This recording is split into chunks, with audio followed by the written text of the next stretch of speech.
You're listening to the Beans and Dice podcast, a podcast about how we game. What are you doing over there, man? I just had something in my pants. I had to work out here.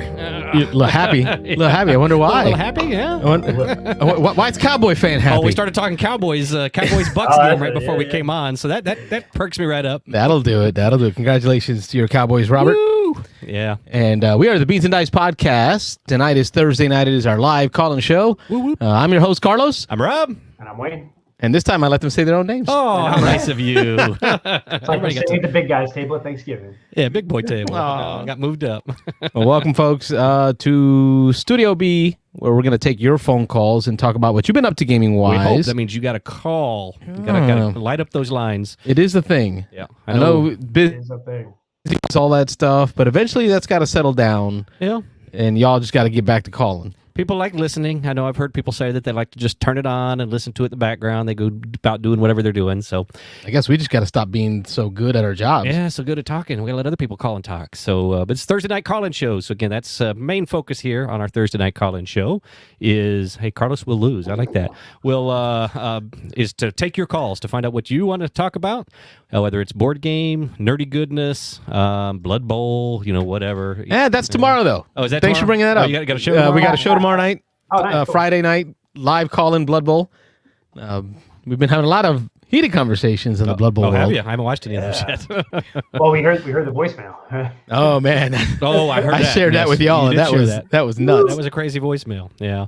So you gonna get to that tomorrow night, then I assume, or are you? Yeah. Oh, you can talk we're about that. going to start the show with that whole voicemail. Oh, That's- really? Oh, wow. That's going to be the intro and opener is going to be that voicemail. For Rob and I, who got the preview, you want to tune in tomorrow. Yeah, that may be worth tuning in for. Yeah, That's worth tuning in for. Ladies and you may gentlemen. want to hear the voicemail. You want to watch the first 15 minutes of the show at least. It'll be So hot, I guess. Like, yeah. Listen, Blood Bowl is life. I know, Blood right? Bowl is life. that's crazy. I That's can't crazy. remember last time I was that into one game though. Like that dude. Woo. Even when I was like all into HeroClix and had I was a judge and I had every fig and I was going to every tournament, I didn't take it that seriously. I think I did. Yeah. Very, very serious. I was that guy. Joe Schlanger in the comments says, any good co-op survival games out there working together to win, etc.? Well, if you don't mind a legacy game that's going to play out over 12 to 24 plays, we played through Pandemic Legacy Season 1, and we really enjoyed that. It took us a little while to get through it. It varies because you play, it's a 12-month calendar that you're playing through, so you play January, February, March, and some of the rules and some of the things change from play to play.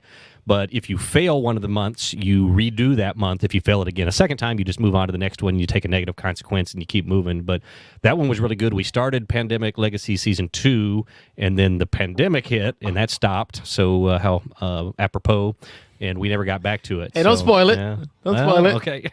So Actually, I think the Pandemic? the statute of limitations on the spoiler have expired. Yeah, for I'm not season going into 1. depth, but Pandemic. Come on, it's Pandemic. It's Pandemic Legacy. Pandemic. So the Pandemic. But yeah. Anyway. Joe says he's got all time in the world, so yes, the legacy game would be actually that's a very good version of Pandemic. Oh yeah. Pandemic is more of a virus outbreak scientist game. Yeah. So not so much survival, but Pandemic Legacy Yeah. has more of a survival aspect to it because the twist. It is. Yeah. There's a big thing in it. So yeah. I think you can always do Mansions Madness, Zombicide. What's the Zombicide Night of the Living Dead? Phone call. Yeah, that one's behind me. The Zombicide Night of the Living Dead. Let's take a look at this call here. Beans and Dice Podcast. State your name. Where are you calling from? This is Ron from Atlanta. Ron Frazier. Ron Frazier. How you doing, Ron? Actually, I'm a little under the weather tonight, but Oh. I figured I'd call in anyway. Yeah, you sound a little bit under the weather. So, but what you got going on? What's new? See, that's the thing is I was wondering how Ron Frazier under the weather would sound. Like Now we know. Rob, when he's under the weather, he sounds like Barry White, right? Oh. But like Ron Frazier, who's already at that tone, does he get like high pitched? Not feeling so good, guys. Start talking like Mike Tyson. Like somebody's got him by the huevos? Something like that. Well, now you know. Now we know. So I played a few games over the weekend, which is great. But what prompted me to call in was that I played Sentinels of the Multiverse. Second edition? First edition? No, first edition. I don't have second edition because I have everything for first edition. Old school. And the game has not changed fundamentally enough to warrant me spending more money on it. Like Wayne, I have the big box of everything. Yep. And I played it solo and still had a great time with it. I mean, it's an older game. It came out in 2011. There's a lot of upkeep. A lot of fiddliness Really with the fiddly. tokens, man. That was what really stood out for me. And Yeah, I then remember that. Then they came out with an app that was supposed to help with that, but the app's just as fiddly. I'm sorry, we're not bashing your game. No, I love the game. I have The app everything is- for it. It's just it's hard to table. Yeah. Yeah. Well, I use an app. I used to use Sentinel Sidekick, but I think they got taken out of the Android store. So now I use Sentinel Commander, which isn't as good, but like it's better than nothing. And plus, I was playing solo. Using a Board Game Geek variant where you only needed to play with 2 heroes. So that worked out pretty well. But also, I got to play my favorite game, War of the Ring, the next day. I saw the pictures. Yeah, dude, I had so much fun. And it's like, I've only played War of the Ring against one friend, the friend that actually painted the game up for me. So this is my first time playing War of the Ring against somebody other than him. And so that was cool because it's like, it's a 2-player game. It takes 3 to 4 hours to play. There's a lot of setup. And so you really got to be committed, right? It's an event game, Oh, yeah. not a Twilight Imperium event game. Yeah, because it's really only 2 of you. So it's a small event. Yeah. But long. Intimate Yeah. event. Intimate. Yeah, Yeah, intimate. good There you word. go. Good word choice. Yeah. Good English, Robert. Keep Yeah, Englishing I'll like keep that. Englishing. Yeah. The word choice. Yeah, and it still plays pretty well. It's really thematic. Like the more that you know the theme, the more rewarding the experience is. And my buddy, he had only seen the Lord of the Rings trilogy once Yeah. in the theater. So like that was his exposure. So of course he knows who Gandalf is and all of that stuff, but like he doesn't remember. He didn't remember the mouth of Sauron. And the card titles and mechanics didn't mean anything to him. Because every now and then I'd play a card or he'd play a card, and I'm like, man, that's really thematic. And he's like, really? I don't know. Completely Well, accidental. It just happened to work out that way. So, but Ron, do you play the first edition or second edition? second edition. Second edition, okay. All right, Ron, for the folks at home, give them the 30-second elevator pitch on what War of the Ring is. It's a 2-player epic strategy game where one person is playing the Free Peoples of Middle Earth and other people are playing Sauron, and you're either trying to get enough victory points to dominate Middle Earth as the Shadow, or corrupt the Ring Bearer, or if you're the Free Peoples, you're trying to dunk the ring, or get enough victory points to basically scare Sauron and distract him. And so you move minis around. It's a troops on a map game, but also you got hidden movement with the Fellowship, and it's really awesome. This is a game Carlos and I still have never played, and that's actually this is one we need to move up on our must play list. William has a copy. Okay, I was gonna say we need to find somebody who knows the game, and then I know about that part. yeah, and then you and is willing to teach and watch because you and I need to go head to head. I bet 70% of the people that own this game Yeah. don't know how to play it. Probably a lot of people. It's never broken It's out. the title. It's the theme. It's the holy grailness of the game. But we got Ron, So Ron, You need you to drive back down to Florida. yeah, or at one of the conventions. We're going to meet up at a convention again. I hope before too long. So if you're willing to teach and like I said, maybe teach and watch, which I know isn't normally as much fun, but I think Carlos and I need to get head to head on this and give this one a go. So I have I mean, I think I you- have first edition with the expansion. So I don't know how different the rules are, but Okay. Do you know how to play? I did 10 years Kinda. ago. He's one of the 70%. Yeah, exactly. It's not only All been right. to the table once. So All right, guys, I gotta go. All right, Bobby, we appreciate you So, calling and starting us off the right way. No problem. thank Have you. a good Ron. night. Yeah. Yeah. Take care. That's our buddy Ron Frazier. Oh, Go ahead. I got it. Yeah. Yeah, he heard that you guys wanted him to watch you play games for 4 hours. He's like, I'm out. Yeah, I was about to say, it's never fun to a long game like that to teach and watch. Before I commit to anything, he's like, I'm out. I'm Yeah. out. No, but we could probably get 2 games of it side by side. Yeah. Something like that. or- Well, that may be. I mean, if you've played before, and Ron obviously knows the game well, maybe you and him could, even though it's been a little while for you, you Not guys them, could yeah. Let could them go kill head to head me on one and then, table. And something and like me that. and Carlos could newbies. Y'all could kind of be there in case we have questions or whatever. You can pop over and help us out. Yep. So Cool. bust out my copy. I don't know how different the rules are between first and second edition. I need to look into that to see if I could bust out my copy. And Yeah, I believe this is a top 10 game all time on BGG. I think it's I think like it's 8, number 8, yeah, or 8, so, 9, it's something up like there, that. So, which is yeah. crazy. That that and Twilight Struggle were yeah. always really high, and they're just 2-player games. So you always Yeah, kinda- Carlos and I played a fair amount when back in the old days. Yeah. It's been a long time, but we used to But play. there's Twilight that Struggle. new one that just came out. Did you see Yeah, it? I did. The Yeah. the shortened version. What is Yep. it? We're gonna have to pull it up here. I don't remember But what it's let me called, run yeah. through the comments real quick. Yep. Kyle says hi, Mr. Jeeves, Chi-Town. Rishiasi says beso profundo. When we were talking about what Rob would sound like when he's Oh, sick there you compared go. to what Ron sounds like when he's sick. Okay. Yeah. Schlanger says Ron had some beers. I don't think so, but that's normal. It's Ron. kind of the same thing. Yeah, Yeah. he's a little slower. Yeah. He's just nice and mellow. Yeah. He's always chill. Yeah, yeah. want to give a quick shout out to Kyle, Mr. G's there. He's got Oh, a photo up yeah. on the BGG photos Yes. of the year, the his Jaws photo. Yep. So make sure if you guys are on our Discord or if you're out there, go out to BGG and find that shark photo and give it a thumb up.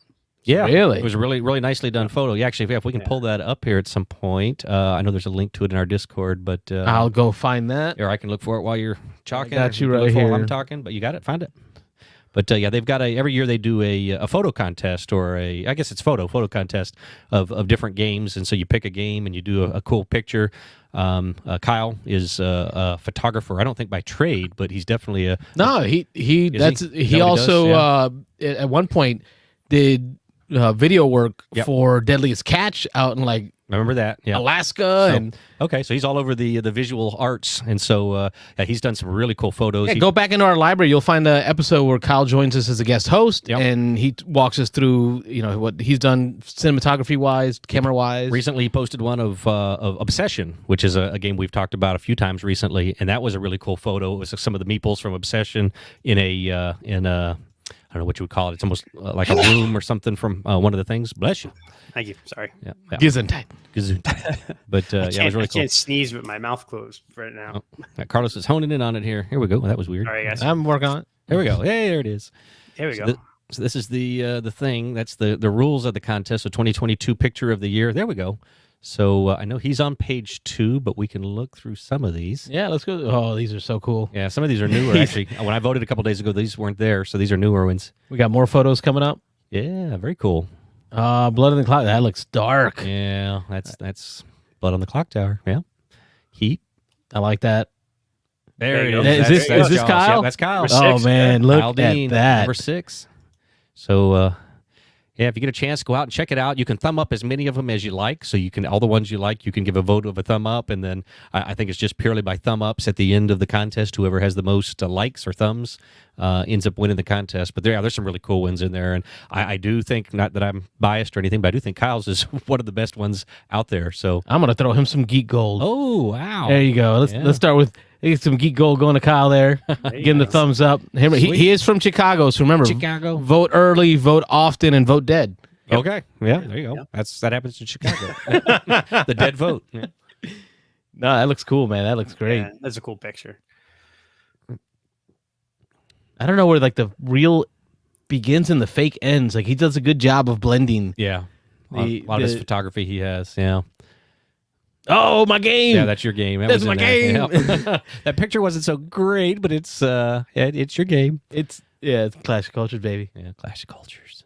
Yeah, this is where I started look seeing at that. stuff. That one was pretty cool. I've thumbed that one, so that one was neat. Just the fisheye part of it there. I wasn't sure what this one was all about. I don't know the game, but looks like that one's overseas somewhere. I got some Kill Team going on here. Is that what that looks like? Stargrave, using yeah. some Kill Team models. Okay, yeah. Abomination. One of Robert's enjoyable games. Yeah, neat little worker placement game. Yeah. There's Maglev Metro. Hey, look, and they all have their legs. Unlike your copy, where they're all missing legs. Yeah, it's little short, stubby legs. I like that background with the Took me a gold. minute to figure that out. Yeah, that's they match the color with the element, I guess, behind it. So that's kind of cool. I liked that one, the Pathfinder one. I really like simple. board game photography. Yeah, like, that one's simple, Yeah, but it's it's really awesome. I voted that one up. So yeah, it was who was that? Oh, somebody calling him? Mike Lorenzo gave me a calendar. Yeah. He had an extra one. He gave me a calendar. And Yeah. just flipping through that each yeah. month, looking at the photography was yeah, great. so that board game photography is awesome. Sounds like he's outside. Hello, Nick Oben. Say hello. Hello and happy Thursday, gentlemen. This Happy is Nick, Thursday! Wah, wah, wah. Exactly. That's the double bull sound. Exactly. There you Love it. go. What's going on, Nick? Oh man. Well, yeah. I'm outside. Just finished extraing. You know how we do. But just tuning in. It looked like I caught you at a no caller time, so I figured I'd call right in. Yeah, we already had Ron on and off, so he cut it a little short tonight. Sounded like he had something he had to get to, but yeah, you're caller number 2. Love it. So tell you what. I spent the weekend. I got games, man. I spent the weekend at basically a friend-hosted beach house con. I saw the pics. It actually has a name called Bowser Con. My good friend, I think I can out him in public. His last name is legitimately Bowser, Bowser. as in like Mario and whatnot. Okay. King So- Koopa. and so for several years running now, he has hosted Bowser Con, which is really just nothing more than a glorified day of games at his house. But the last couple of years, he's upped it to renting out a beach house in Atlantic City, Nice. right on the beach there during January, so we don't actually hit the beach. Oh. But you can get the house super cheap. It's actually in the family for him, and so it's just a huge one of those like overdone beach houses that can sleep like 12 people, Nice. kind of thing. And so we make a whole weekend out of it last couple of years, and yeah, we hit the big games. I mean, and it feels just like a con. Like we get up, we start playing around 8 a.m. People eat as they can. We kind of like we throw like pork shoulder on the crock pot, and it just becomes pulled pork available for whenever you want to eat. And Yeah. otherwise, you're just playing until 2 a.m. We're gonna do that. Do it again the next day. We're going to do that at some point. We've always talked gonna be a about beans that. like, yeah, we've talked about it. We've done some little informal, like one-day events, but we need to do a weekend where we set up somewhere and just spend the whole weekend Yep. gaming. But we'll do that. There's a giant house in Yeah, Orlando for the there's a weekend. couple. Yeah. Exactly. Yeah, I remember there was a house in Orlando that could sleep like 20 or something. It Yep. was like a game house. It was awesome. Yeah. Absolutely. So we did some highlights. I mean, I literally played a dozen games easy, but some highlights. I did do an 18X game. I don't know if you guys are at all familiar. If you're at all familiar with them, but these are from a time and complexity commitment. These are the Twilight Imperiums of the train game world. And so we did 1822 MX, and MX does stand for Mexico.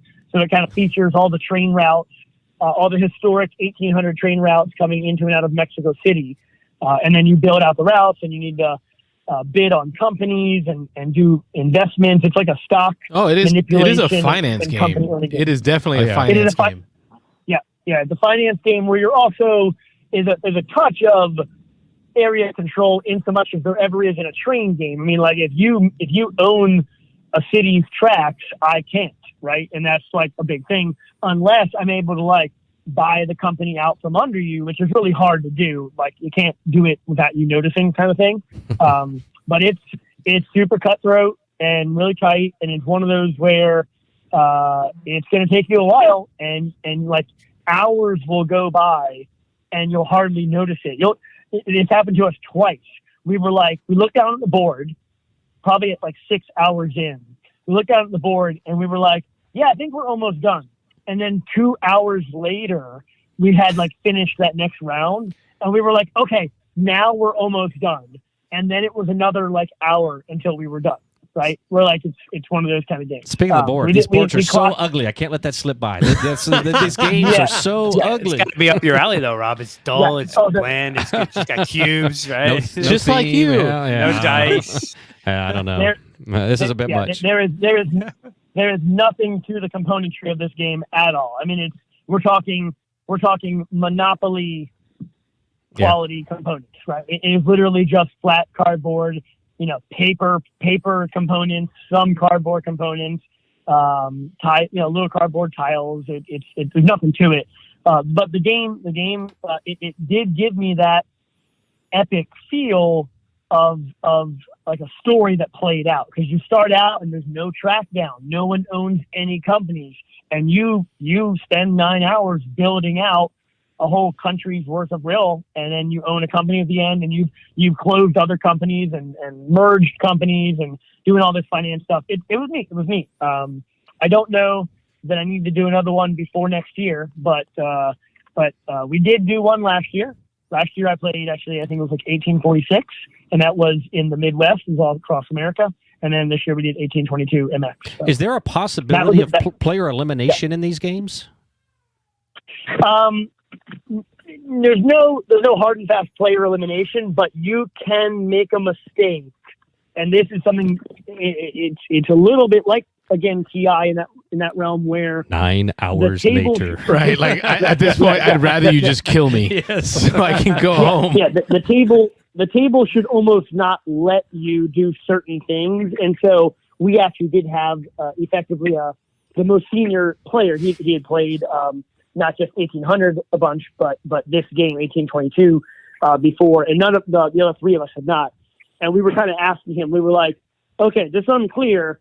This move is not going to like completely hose me, right? Like, because you can make a mistake, and then you don't get income for a whole round, and that's a big deal. And then you're just, okay, now I don't win, and I'm stuck here for 5 more rounds. That's where your company ends up just being the train operator at the local mall for the kids. Something like that. The little choo-choo train that goes around the mall. And so I kind of actually did that to myself, though I had fun. I decided to take the weird tactic, because I happened to luck into, in the first round, winning some bids on companies not near Mexico City, and that should have probably been my first indication. It was at this moment that Nick knew he had effed up. When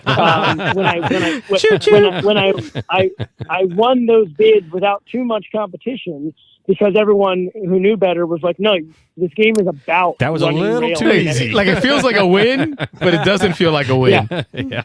I really spent a buck on that. So I just.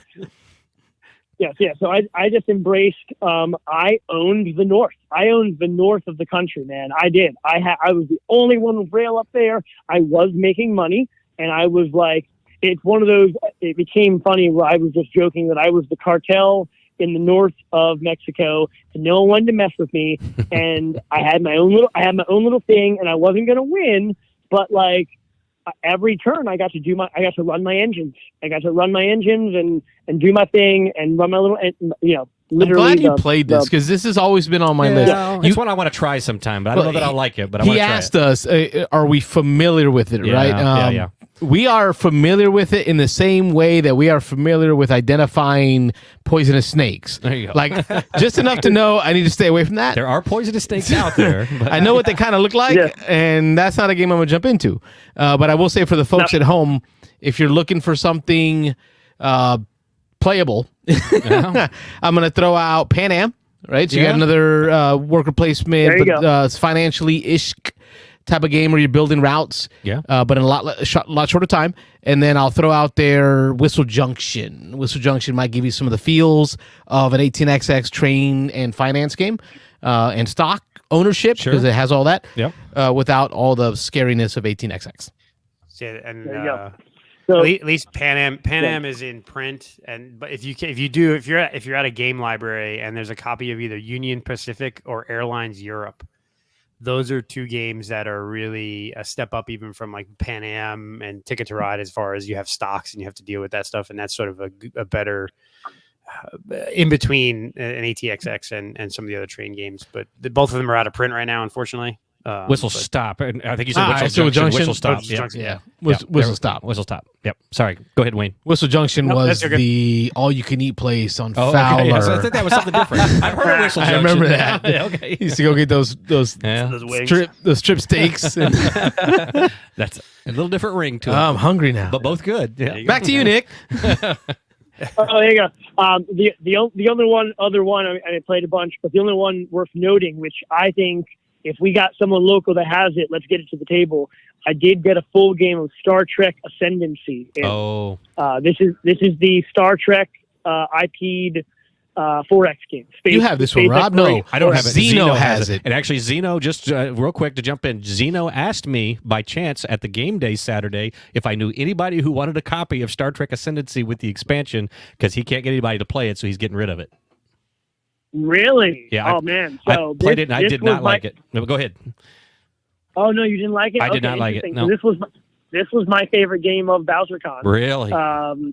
And what's funny is I had a horrible game, but I do. So, okay, it was bad. It was comically bad. It was one of those. We've all been at the table where there is someone losing, and they're about to flip over a card or they're about to roll a die, and you kind of want them to succeed because it's like, dude, like homeboy over there is losing bad. He's not having any fun. That was me.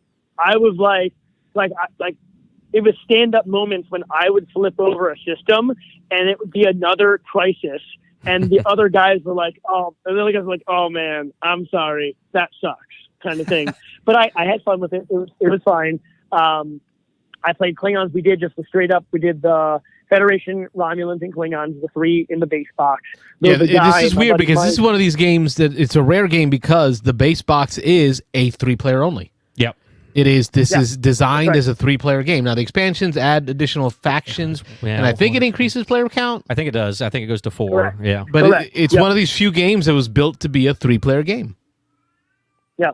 I mean, it was the way it laid out was really neat. Rob, I'll be interested to see what you didn't like about it. I liked the explore mechanism. So a lot of these space exploration, like TI, the structure of the galaxy is set. In fact, it's set almost to a fault, right? I mean, like setting up a 3-player game of TI, they tell you exactly where to put every tile. And then a 4-player is different, and a 5-player is different. It needs to be pixel perfect. This one there's a stack of systems that you need to develop, basically warp paths to. So it's not actually how space works, but it's fine. You decide that you're going to. This is not how space works, but it's fine. Yeah, it's fine. It's Star Trek space. You basically need to make space. You need to make space roads effectively, and the length of the length. At least it's not as bad as road. like Star Wars space, because Star Wars space, it's not fine. Like it's just not space. This is not how it works. But it seems the length of the road when you declare that you're going out into space, either via impulse or warp. You roll the die and you see basically how long it turns out your space road is. And so that's another one that's kind of weird, but that's fine. You're exploring the unknown. So it's either length 2, 3, or 4. And Carlos, you like it. It's like physical. I knew I would like that, but Rob, that was the part I think I liked the least. The fiddliness of not knowing, and then when you lay something down, you have to rearrange everything. You slide all the planets and you around, lock stuff in. You slide you slide around the lanes to connect things. But if you want to lock a system into its place, you have to have a third way to make a triangle. Third leg. And third leg. To make a tripod to lock it in. And then what's neat is once it's locked in, and this is the part I didn't love about it. Once it's locked in, this is where I'm like, that's not how space works. It's locked in. Let's say it's too close. It's like physically too close to the other system, and you happen to roll a 4. Yep. So now you have to put down a lane of size 4, but it doesn't fit between the two planets you're trying to connect. Pythagorean theorem is all out of whack. Exactly. Yeah.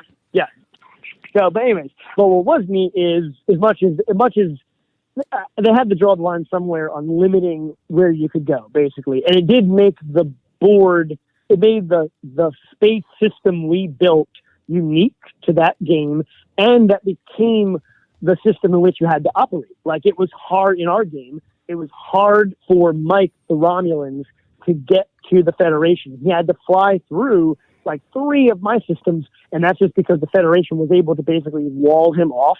Like, he just kept connecting systems back to himself, and there was no way to fly between Romulan and Federation. And so then me and the Klingons or the Romulans decided to team up against the Feds because that's the way it needed to go. And I was like, yeah, you can fly through my space. It's all good. And the game affords you that mechanic. Like, you can fly through someone else's space with their permission, and it breaks the rule of you can't fly through someone else's space. So it's neat. It just becomes a mechanic of the game you have to play with and work around. There were definitely some good parts of the game. I remember it's been years. It's been probably 4 years since I played. Maybe it says 2016. Actually, maybe even longer than that. It may be more like 6 or 7 years since I played. So I don't remember the details. I just remember it being really fiddly and that whole thing of certain lanes having to lock into certain places and then not being able to go certain places because I couldn't roll the right number or whatever. It's sad because it sat on my shelf for like 6 months. Zeno had borrowed my entire set of Scythe. And, I normally just loan out my games, right? But if it's one of my favorite games and I put a lot of money into it, I might say, hey, can you in-kind drop off a game that, if all else fails, at least I get something out of this. Yours, right? and you got mine, I got yours. So he dropped off Ascendancy with all the expansions, and it just never got played. Never got played. Yeah. Sad. Well, we can get one. I mean, if you're into the IP, so I grew up watching TNG. It is interesting. The events and the planets, they come from the entire portfolio, the entire catalog of Star Trek. So you've got the Tribble episode represented in there from the Kirk days, and then you've got Q from Next Generation. You've got Deep Space Nine, and basically all of the Star Trek in there. So it is kind of neat if you're into that IP. So it's like the outer rim of the Star Trek IP. Yep. So I can get all my nostalgia, my fixes. Yeah. For my Star Trek fix. This expansion, I think, was like the Ferengi or something, which I was always interested in, but I never played it. So, yeah. Right. Yep. And when the expansion does add the Ferengi, I'll just share the one that was like laugh out loud moment based on IP that just worked out perfectly. I uncovered a new system as the Klingons. And when you uncover a new system, you see what the system is, and then there's an encounter. And the encounter was Q. For those that John Delancey. John Delancey was my favorite. He was my favorite. Like that whole and gimmick. In classic Q stance, the way the card worked was the player to my right would like roll a die and see where my entire fleet got flipped to. How fitting. Yes. And so he rolled the die, and it was to another unexplored system, which we then had to flip over. New encounter? And it was a neutron. It was a neutron star that destroyed half my fleet. And it was like nice. And Q's like, meh. That's like flying into the star exactly. in Zaya when you're just blind exploring and you fly into the star. Yeah. Which is not one of not one of Nick's favorites, right? No, that's also not one of Nick's favorites, or that one is not. But it's okay to fly into a star in Star Trek because of the IP. Because Q flicked me there, and so it's fun. It's fun. That's cool. I like that idea. I like it. And I would play Zaya again. By the way, I've said that. I had one bad play. I did. Well, we played a short version too. We played the 5-point version, and the guy that won rolled 20 twice. And so that's what I didn't like about it. I was like, okay, we didn't even play the game. But anyways, very good. That's the highlights. I played Gaia Project, really nice. I did get more grizzled in. I played Roll for the Galaxy. Actually, for the first time, I had actually never played Roll for the Galaxy. That was a fun, that's a good one. Quick little nice game. No, it was great though. Good times. But I'll let you guys get back to your show. Awesome. Yeah, we're gonna do it sometime. We got to put it together. We got to get an event coordinator. Eventually we'll step up and do that. Yeah. But, we gotta get a place, a little B&B, or not a B&B, a Airbnb or something somewhere, and rent something for the weekend, and have 10, 15 people come out and just game all weekend. Yeah. Don't threaten me with a good time. I like it. Yeah, I'll enjoy that. And I told you, Nick, you got the word first. But before you go here, I about jumped out of my pants yesterday when nobody wants to see that. But I got my shipping notification for Frosthaven, baby. It's going to be here tomorrow. Tomorrow, finally. I think I'm at the tail end. I think I'm the last person on Earth that's going to get there Frosthaven. But it's supposed to be here by tomorrow. So sometime tomorrow, I'm waiting for that knock on the door. Is it FedEx or UPS or USPS? UPS. Yeah, UPS. All right. Yeah. They're So at least- I've got the tracking number. I haven't checked the tracking number in the last 4 hours, but I need to take a look at that and see. refresh. You can be like refresh. Get here faster if you refresh more often. So Once you get to Orlando and then go back to Atlanta and then come back. That's gonna be hilarious. Anyway, we'll let you go, Nick. Yep. Awesome, man. You guys have a good night. You too. Thanks, Nick. Hey, look in the chats. Look what it says here. Lighten up. Will I am. Woohoo!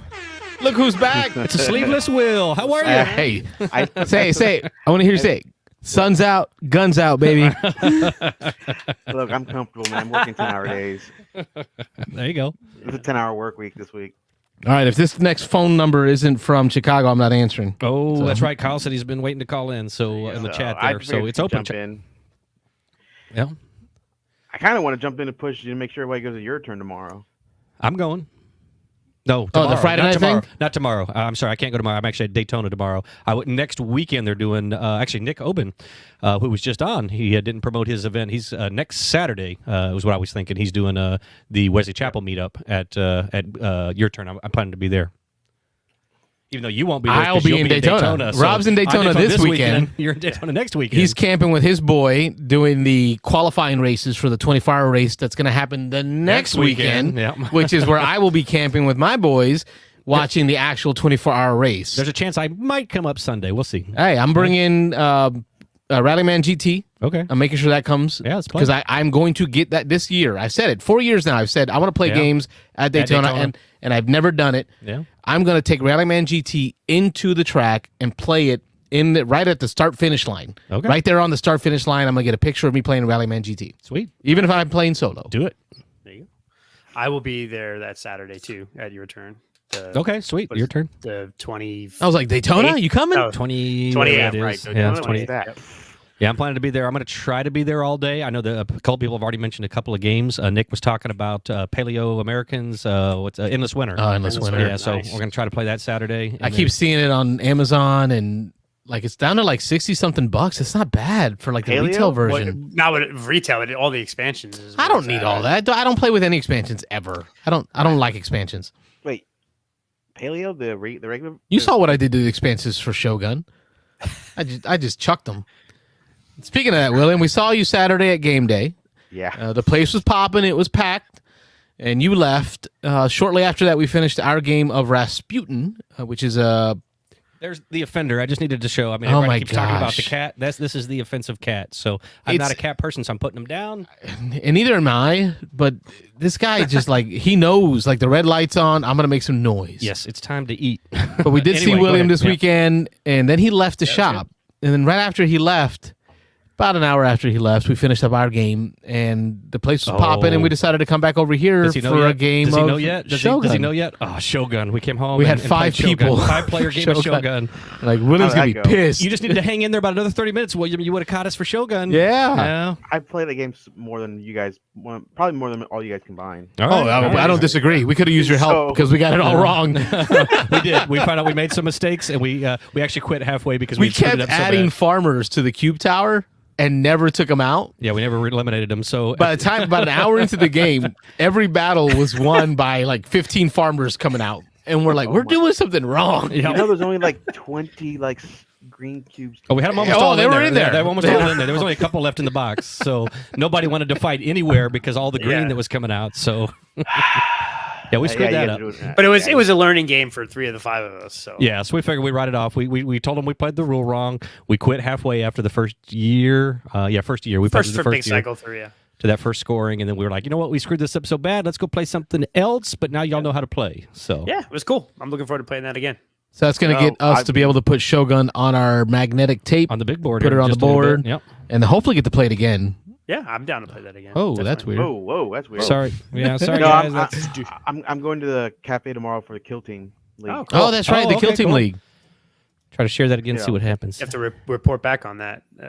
We have to get somebody from the Kill Team League and someone from the the this race Friday, if anyone's interested, it's really just go there and learn. Like learn, figure out who you want to play, what faction you want to play as. Learn the small little, because the rules are really simple, but learn all the small little intricacies of the rules, and then there's teams there if you want to try them out. So Dan's got like he's painted and built all the available teams that are currently available. And Dan paints wonderfully. Oh, yeah, Dan's gotten really good at So really good. he's like, if you don't have something, come here, try one, see what it is, and then if you want to support him and buy one and take it back home and put it together and get ready for the Kill Team is probably one of the cheapest to get into Games Workshop's games. Right. It's got less models than Blood Bowl Really? to play in. There's one faction you can play, the Custodes, 3 models. Just one giant model? No, 3 giant, like big old honking dudes in golden yeah? armor. Really? They're like Well, they gods changed walking it. around. They changed it now, so all the factions that are now like super powered, you can get like 10 models each. 10 models total.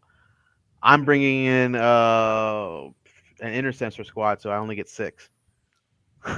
So I'm gonna Nice. be short. Someone brings a regular team, it'd be, And it's played on a small table size, usually about a 3x3 table size. So if you've ever been interested in wargaming, like Games Workshop wargaming, I have a lot of Kill Team. I just don't have a lot of time. That's the problem. I think I like this. It's shorter, way shorter, and The new rule set. the rule set is basically, hey, there's no point system. There's no, here's 100 points, create a team. No, it's here. You only get 6. You only get 10. You only get 8. Pick the ones you want, and there you go. They really board gamed it up a bit with, and this is not bad, abstracting things such as cover and are you in cover? Can you be seen?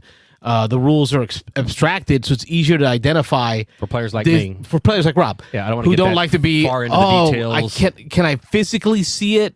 No, Does that it's- mean I can shoot it? It's Now basically what they did is like, all right, are you behind a wall? Yes. Are you within 1 inch behind the wall?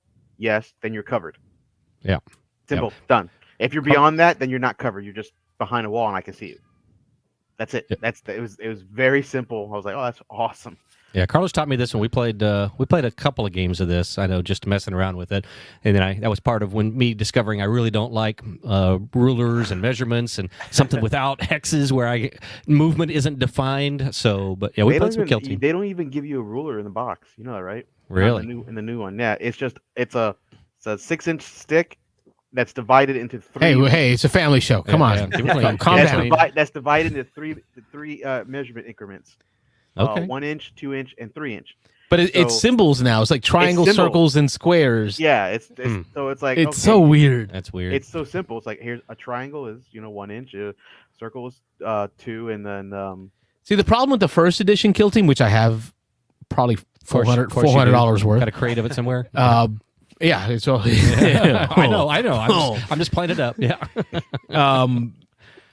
The problem with that is they tried to be Warhammer 40,000 light, yeah, right? So they tried to compress the rules of a giant army scale war game into a small scale. Here they say, you know what? No F's given. We're going to make a whole different game, not using the rules of 40K. We're going to make it so that it's separate onto itself, which was, I think, a good thing. Look at all this work. I mean, all these things on sprues that I'm flipping through here. Gosh, that just does not excite me at all. No. You're just like lazy when it comes to game. You Oh, don't want I to am. read the rule book. You don't. Yep. You want someone to teach. Just jump in and you. play. Somebody put it together for me. Somebody paint it for me. I'll play. Speaking of which, I'm still painting Mosaic, and that's everywhere I go. Everybody wants to play it now. Yeah, I want to play it. I know Nick Oben really wants to play. He was talking about trying to play that actually Saturday. That was the other game I was thinking of. He wants to teach and play Endless Winter, and then he wants somebody to teach him and play Mosaic There's your trade, William. Saturday. You teach Mosaic, he can teach Endless Winter. So I did play a 3-player game. Same time frame as a 4-player game. Mosaic. Yeah, it makes no difference in time. I think it's because when it's 3-player, the decisions are a lot more heavy. Okay. I think less people, the decisions are a lot heavier. With more people, the decisions are not as heavy, but there's more players, so it take more time. That's what I've seen so far. Okay. So, and I've seen different strategies. Someone we were playing the other day, and he won by projects. I haven't seen that happen yet. I think we've had 3 games. I played 3 times, I think. Yeah. Yeah, I haven't seen that happen. He almost got like 40 points in projects. Wow. I know last time we played, I tried to win just mostly with wonders, and I didn't do bad. I think I finished a close third. So second and third were pretty close. If I remember, whoever won that game. I played it. The last game I just played, I played as a general, and I had every armor piece on the board, all 20 pieces of army units on the board, and no one could kill them because they let me purchase the technology of armor. Oh, yeah. So they just sat on the board. Huh. Okay. Well, that's a thing. And Did you get catapults out? Why? What's the point? Shut down their cities. I love that. When I had catapults out to be able to shut down other people's cities. He's got all those armies out, though. He's already got majority everywhere. I just put all those armies. I literally was like, oh, you got. Yeah, but with catapults, I could have one military dude and a catapult, and I shut down the whole region. Right? All I need is one city, one soldier, and one catapult, and I control that forever. Oh, yeah. Until you bring more military in to stop me, right? But no one did because I had all of the military out. Because that shuts down all the cities. I was going to say you build more cities, but that doesn't work either. No, it shuts down the cities. It shuts down all the cities in a region. Yeah. All the cities, but all opponents, plural. It doesn't shut down the wonders or towns.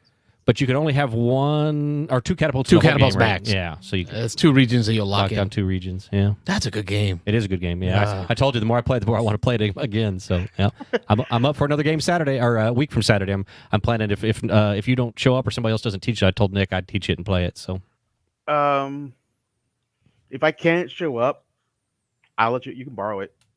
I think Nick has it, or your turn has it actually. So we got it either way. I don't know if did Dan sleeve everything or anything. He did actually. I sleeved it for him. So yes, yeah. So I punched it and sleeved it. It's a family show. Yep, sleeved it for him. Yep. All right, we'll wait for that next call. Don't forget the phone lines are open. Oh, it is a call-in show. 813-618-7099. I think everyone would just want to we'll give William his time. He's been a while since he's been on. So. Catching us up. It's been rough, man. I took tomorrow off. I said, nope, I ain't going to work tomorrow. Oh, nice. Good for you. I need a break. Hey, there's the call I was waiting for. Chi-Town. Yeah, Beans and Dice podcast. State your name and where you're calling from. This is Kyle from Chicago. My man. How's it going, Kyle? What's up, fellas? Not a I whole. told you I was going to call in. And I was. Yeah, don't threaten me with a good time. There. Yeah, Nick tied up the line there for a minute or two, but yeah, it's your show now. Well, he's always got so many good games to talk about, so it makes sense. Yeah, it's not a bad thing. Him and Ron always got good stuff. But they don't have pictures like you. Well, I want to call you out real quick, Carlos. Oh, damn. I always like this part of the show. I always like this section. So you went to the BGG photography contest or picture contest, and then you selected my image, and then you gave it a thumbs up. However, if you go to the image, if you click the image and you give it a thumbs up, it doesn't count towards the contest. You have to like it on the contest page. It's different likes. I'm sorry, English is not my first language. Let's double check this. Let's make sure I did it right. Yeah, go look because I went. I just gave it a thumbs up under the picture. That doesn't work. No, go back to the contest page. Oh, all right. Because right now you'll see my image has 50 likes, but if you go to the contest page, I'm at like 112. I think was my last look. All right, folks, we need to look right below the image. Look on the bottom left. Go down. Scroll down. Scroll down. Down there. 112. 112. Oh, sorry. Okay, that's where I liked it. The wrong one? Is that what you did? I did. That's where I liked it. Okay, so he didn't like it. So I did it right. I'm going to throw you some more money. Some more geek cash. There you go for messing that up. There you go. I don't need the geek gold. I've got like 4,000 geek gold. Oh, you can throw us some geek gold. Your one is really contributing there, Carlos. And then Rob's like, oh, I thumbed up this one, and I thumbed up this one, and I thumbed up this one. No, it's just Kyle. Well, I did like 4. No. I would assume Kyle can appreciate. Kyle can appreciate that I went through and looked at them all, and there was a handful of them that I thought were really good. Yeah. There are some fantastic. Some of my friends, like some people I talk to on Instagram that are other board game photographers, they've got some great photos in there. There's some of the ones that you guys have pointed out. one of the ones I'm surprised doesn't have more likes is his name is Spencer Hopkins, and it was those 3 meeples. That was from Maglev Metro. Oh, Maglev yeah. Yeah, Spencer, right here. Like I We said, were talking about that one. it took a minute to hit me. I didn't, when I first looked at it, I was like, this isn't that interesting. And then it hit me. I was like, oh, they're matching. It's gold and gold, iron and iron. Yeah, I got it. Yeah.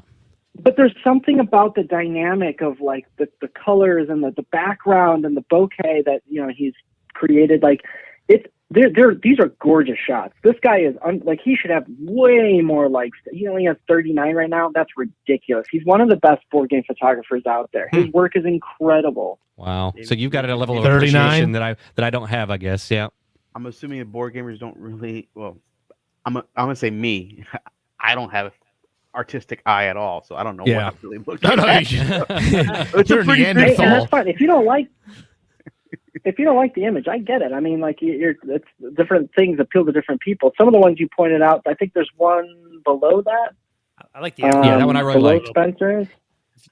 Go a little The bit lower. Mage I think Knight. that one I really like. I like that one a lot. Yeah. Yeah. I'm gonna go back to Spencer's. I want to talk a little bit about this one. Let's go pinkies up. Let's go let's yeah, go. gotta go high Let's get all class, high yeah. class in here. What I'm really liking about this, Kyle, is for me, it's a feeling of motion, especially with the silver meeple. Yes. Like it feels like there's action happening here. Flying through. And how can you like present action with that kind of meeple? He did it. Well, it's the angle that the meeple's at. It's the way those light streaks in the background are kind of coming up from the bottom left and working their way up, and it kind of gives a sense of motion with that. And then This even deeper guy than is that, like I one just of the got off of best out the Wednesday show, right? Watching the whole thing with my wife. We killed through it. Did you Super watch it? Was it excited. good? Okay. But the whole Addams Family trip, that center meeple really gives me the feelings of the cinematography from Addams Family, where they kind of light up the eyes. I was watching Gladiator, right? And in Gladiator, when Joaquin Phoenix is talking to his sister wife, So, same thing. Luke Skywalker, Leia type relationship. Yeah. Her eyes were always lit up like that, like the mom from Addams Family. Okay. Kind of like the eyes light up. Morticia? Morticia. And that's kind of what the feeling I get from that silver meeple. Yeah, I totally get that. There's it's like accentuating that certain area. Yeah. Even though the meeple doesn't have eyes, but I like that like contrast between the shadowy areas and like the light that's hitting the edge of the meeple, so it gives it some dimension, which is really nice. It makes it not feel so like flat. Yeah. I hear you. I don't know how he did it. Yeah, there's some great photos in here. Like I said, a bunch of people I know from Instagram, because I talk to a lot of these photographers on Instagram, and there's some really talented people that put a lot of work. Like Nathan, who Sons and Thunders Games, who does the Mage Knight photo, and it's like a Harry and the Hendersons over here. Cryptid, yeah, there you I go. don't remember that movie. I don't know that person. That one's pretty cool. I like that And one. then there's one from Everdell, which is Lily from Play It Solo on Instagram, who is utterly fantastic. She's doing amazing work on Instagram. Yep. Some of these people have great Instagrams doing wonderful. And I'm going to pronounce it terribly. Troyes? Toi. Toi. Toi. Toi. It's Toi. pronounced nothing like what What'd it you looks call like. me? Toi. God, you guys are horrible. The second T is silent. Awful game, but yes, Toi is the title. It's awful I game. played that once on BGA and I was completely lost. Mhm. I was fumbling through the whole thing, but it was probably just the async BGA play that really kind of messed me up on that one. I'm glad. It sounds like I have a little bit of taste in photography There it then, is. because I think I thumbs up 5 of them, and I think it was pretty much everyone you just mentioned. So yeah, I agree with you. These are utterly just fantastic work, Yep. and they all have Instagrams, and they're all just like, I follow them and I talk to them on the side through private messages and stuff, and Yep. I just think they're great people doing awesome stuff with their creativity. Yep. So Yeah, there's some really good So ones there, anyway. but I think you hit the ones that I really like, so that's cool. I could just scroll through these I all think it's day. a fun little contest. I like the Dune one too. Yeah. Oh, look at that. The Dune one is the one in the lead. So right now, I think I'm in second because it's all about the likes on here, and the Dune one has, I think, about 125 likes. So tell me, And I did it's like a the Dune simple one. shot. It's just sand on Right. there, but like it's the perspective and everything that's really, really fantastic. Well, see, that's what I was going to ask you. Now, do we cross over into popularity? Because we know that right now Dune is a super popular game. And when I saw the Dune picture, I was like, that's good, but it is not getting one of my 5 thumbs up. And You're it's stingy, and it's Rob. number 1. I mean, so am I off base here? give or- out 5. Yeah, exactly. So how do You only we get how do we 5. think? Do you think the popularity of the game is doing something to the votes here? It's amazing. I honestly do think that does affect people's voting. In Yeah. some ways. I think so. I've had somebody on that's got a photo in here that asked me like, hey, do you think I should pick this photo or this photo? Page 2. And I don't want to call them out or anything, but like I said, that game is older. This game is the new hotness. Pick the one that's the new hotness. You're more likely to get people's attention Yeah. because it's on their minds already. I agree. And I So guarantee sad. that's going to It influence is. people. It is. And again, I agree. That I thought I liked the Dune one, but I didn't put it in the top level of the stuff that I rated. And Oh, that's my jam. Pirates of the Spanish Main. yeah, That is a throwback. I've never played that. I never heard of it. That's a cool photo. Yeah. Yeah. So, you had like little packs. you had to I put came them down together. to. I had 5 photos that I submitted on BGG last year, and I was trying to decide which one. So on my Instagram, I did a vote. I did in my stories. I said, hey, what do you guys think was my best photo from last year? And I let people submit, and Jaws was the leading one. I had it like outnumbered everything. It's really by good. a lot. My second one was Who Goes There. But when it came down to picking which one, I was like, oh, I love the Who Goes There one that I did.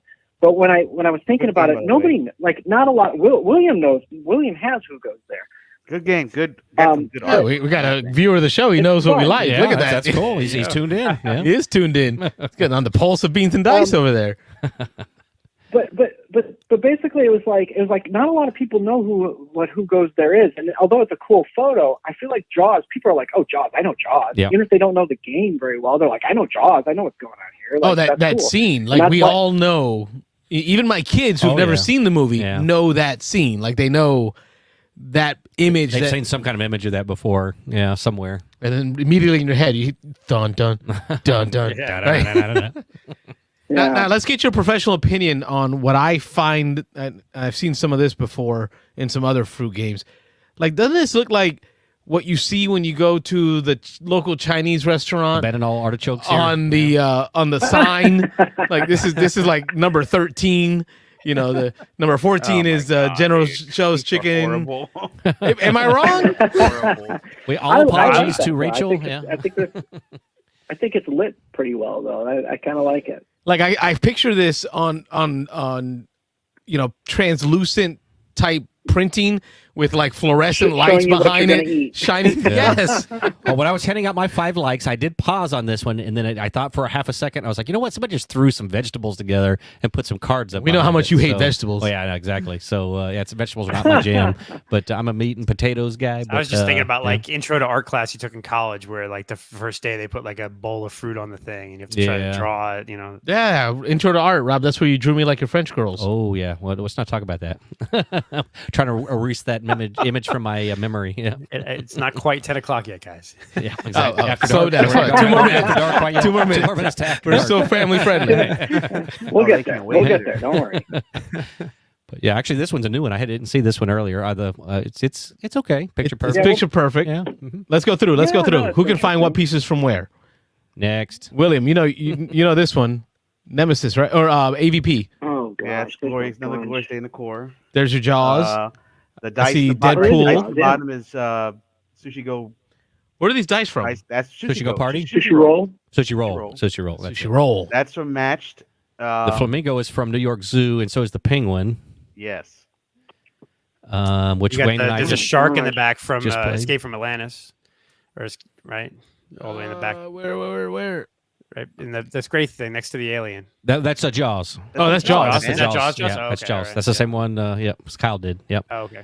I'm not sure what that coyote is. It a coyote or is that a greyhound? I don't know what that is. This there. thing here. Yeah, I don't know what that's I don't from. know. We got Sherlock Holmes there. They got the 2 little octopuses. What's that raptor game? Octopi. You played it That's before. Matched. Oh, No, that's not a match. You're not talking about Barry's game, are you? No, not Barry had the game. the one where you play the scientists or the raptors, and they're like trying to catch the babies. That's not that game. That's not it. No, but that's you're talking about. It's a 2-player only game. Yes. Yeah, I know what you're talking about. I can't remember the name of it. Yep. Okay, we tried. Yep. Mm-hmm. What's that little white figure there? Any idea? Oh, that is. I almost thought Santorini, but I don't think it's Santorini. No, that's Santorini. Is it Santorini? It's definitely Santorini. Might be Santorini. Santorini. Yeah. That looks like from the advanced or up expansion or something like that. Something like that. Yeah, let's keep scrolling here. These are new ones I haven't seen. These are new since I looked yesterday. Vagrant Song. And by the way, the order of them is not and the ranking of like where they stand. Right. So that they state that basically they're going to organize them so that when you first go to the page, you're not seeing the same photos every time and just immediately giving it likes. They're going to keep rotating it around so everybody kind of gets front page, like front top tier like views and stuff. And I think that's really cool. I think that's smart. That's a good idea. Like I said, I think Dune is beating me, and I think I'm in second right now. I think the Everdell is in I'm third, putting the link in the comments for anyone who's watching the show how to find it. Get them in there, boost them up. And then I'm going to put your handle in there. I'd love to see anybody just go and vote for any of the photos, not even just mine, like, because I think it's cool. Like, I think it's neat that people are putting forth like interesting photos and stuff. You know, it's kind of cool to see games in a visually interesting way. It helps the hobby like for sure. That Heat one is a fantastic one. I think that's got some good. And vote for mine. I'm not going to lie. Oh yeah, please. and vote for Kyle. And thank you for calling in to teach us how to vote properly. Yes, exactly. Carlos would have screwed that all up. I did. Yeah, you did. You demonstrated. I was watching him. I look over at my wife and I'm like, he's voting wrong. That mother. Is it after 10 o'clock? That mother. What's Carlos doing to me? He's acting like he's doing me a favor, and he's off here, you know. But I'm your kneecapping vote him like Tanya Harding. I'm like taking him out. Why? Why me? Carlos, Why? I'm going to give you credit, Carlos.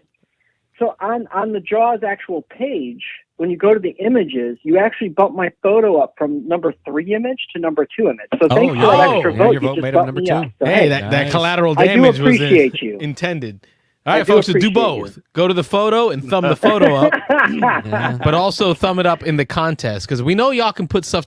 We know this community can put some stuff together because somehow y'all got us to win the Stonemeyer, Stonemeyer auction charity. Out of all those contributors, we somehow won. So we know when the hive mind puts their mind together, we can do it. We can do it. Our small community can make stuff happen. We can do it.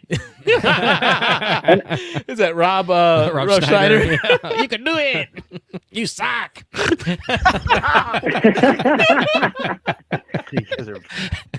Anyway, and I'm hoping I'm gonna try to pump. I got like 3 or 4 new photos I'm gonna start working on. I got one in the works right now that I was actually editing while I was watching you guys' show. Oh, any kind of preview? What game? Can you tell us? I'm gonna do. It's the same company that does Who Go There. I'm doing Who Goes There, and I'm doing their most recent Kickstarter that fulfilled. It's called Endangered Orphans: House of Wrath. Oh, okay. I don't know that one. Oh yeah. I like the miniatures from it. There's a miniature for the main bad guy. It's a very light, very simple game. It's kind of a dark theme, but I adore those guys. I think their artwork is unbelievable. So I'm working on one for that. I've got a sequel to my obsession game. I got my obsession photo. I got a sequel photo to that. I'm doing another one because I have photos. The obsession photo I did, the background, the room that was shot in, I actually shot at a mansion in, I think it's Newport, Rhode Island, where there's a bunch of mansions that are like old historic mansions that are, that are like basically like museums. And I was there with my wife, visiting her aunt and uncle, and they took us there, and I took a bunch of photos, and I saw that, and I'm like, wow, this would make a good obsession photo because it feels like the same time period and all that. And I've got more photos from those mansions that I think would look really cool with those meeples kind of. There I am, the third photo and this, at the top. You talking about this here had me thinking about, like, there's a whole part of this community that I never thought about, where these there are folks out there taking pictures of games and then looking to see where they stand in the rankings of the hotness of that picture. Like that blows my mind. I pay attention to it, and I don't know why. I get very excited about it. I feel like I made an impact or something if I've got that much likes that it rises up in the rankings and stuff. But I'm gonna try to find this photo here. Yeah, we missed it. We lost it. Where was it? It was in the first page. It was on the first page. That's what I thought. Carlos flipped over that second one. I can't find. Here we go. There it is. Third scroll, one. No. You scroll right past it. Yeah. Third one. Nope. You go back. Back it up. Back up. Okay, go. The big Right shot there, with third all of one them. over. He's had it. third one over. Obsession. Right there. That's it. Yep.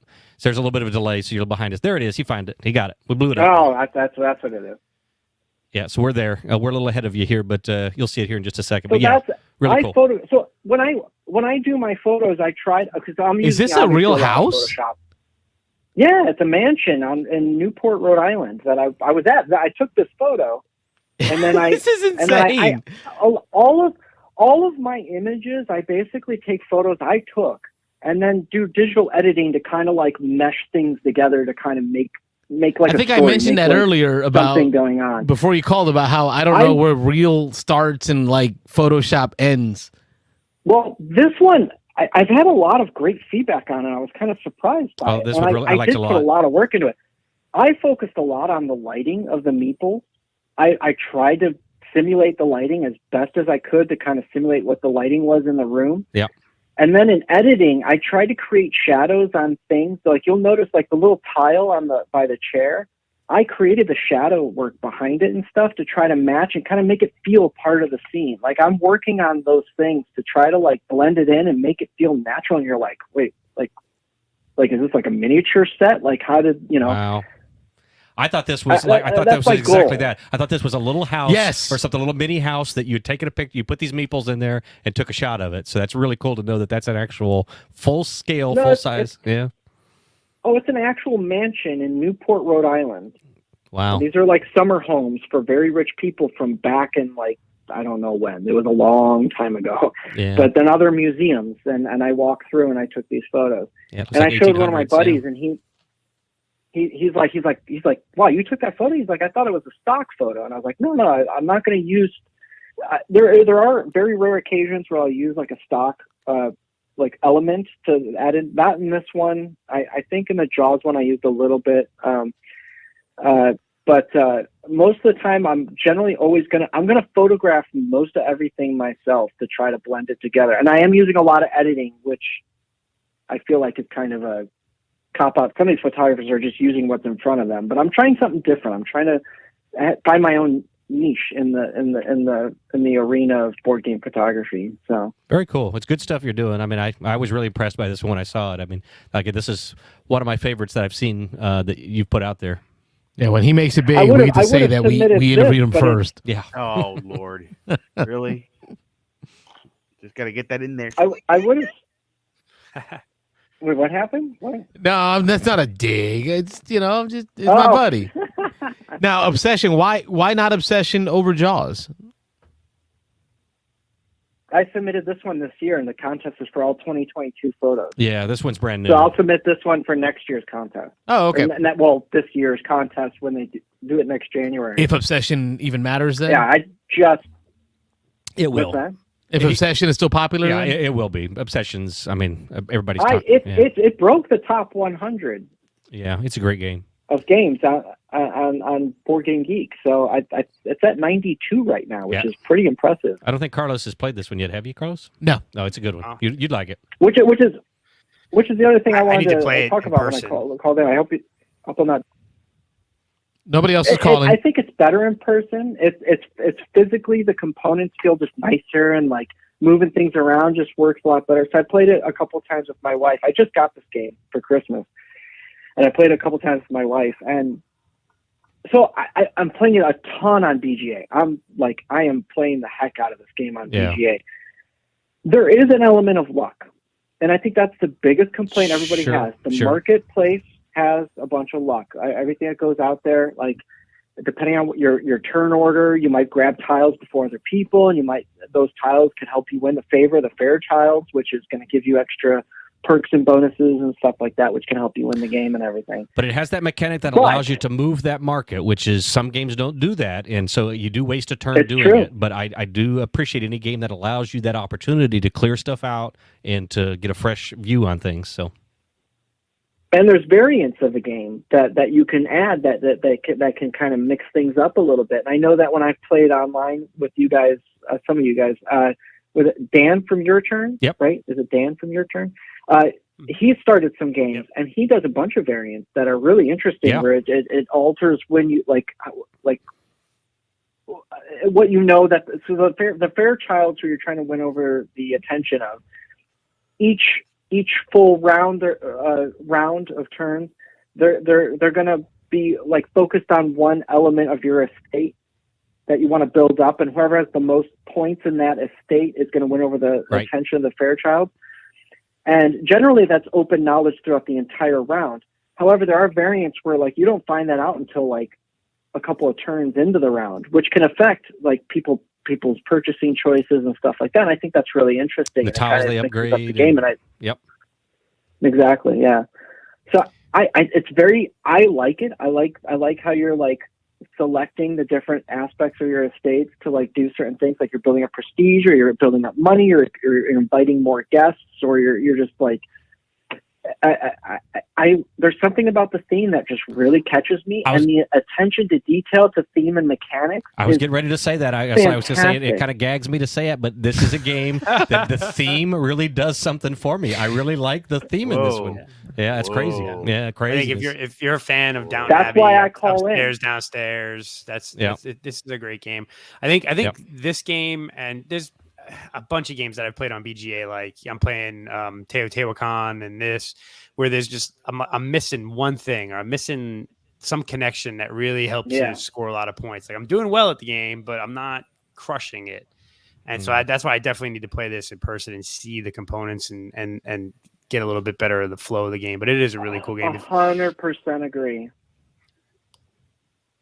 And I think Tapestry is like that for me too. For some reason, I'm playing it on BGA, and people are blowing me away, and I'm like, what am I doing wrong? I'm sitting here like why 36 can't I see points. I'm in a game right now. I'm at 210, and I got one more turn left, so I'm going to go to 220, 230. Oh my god! I can't break 70.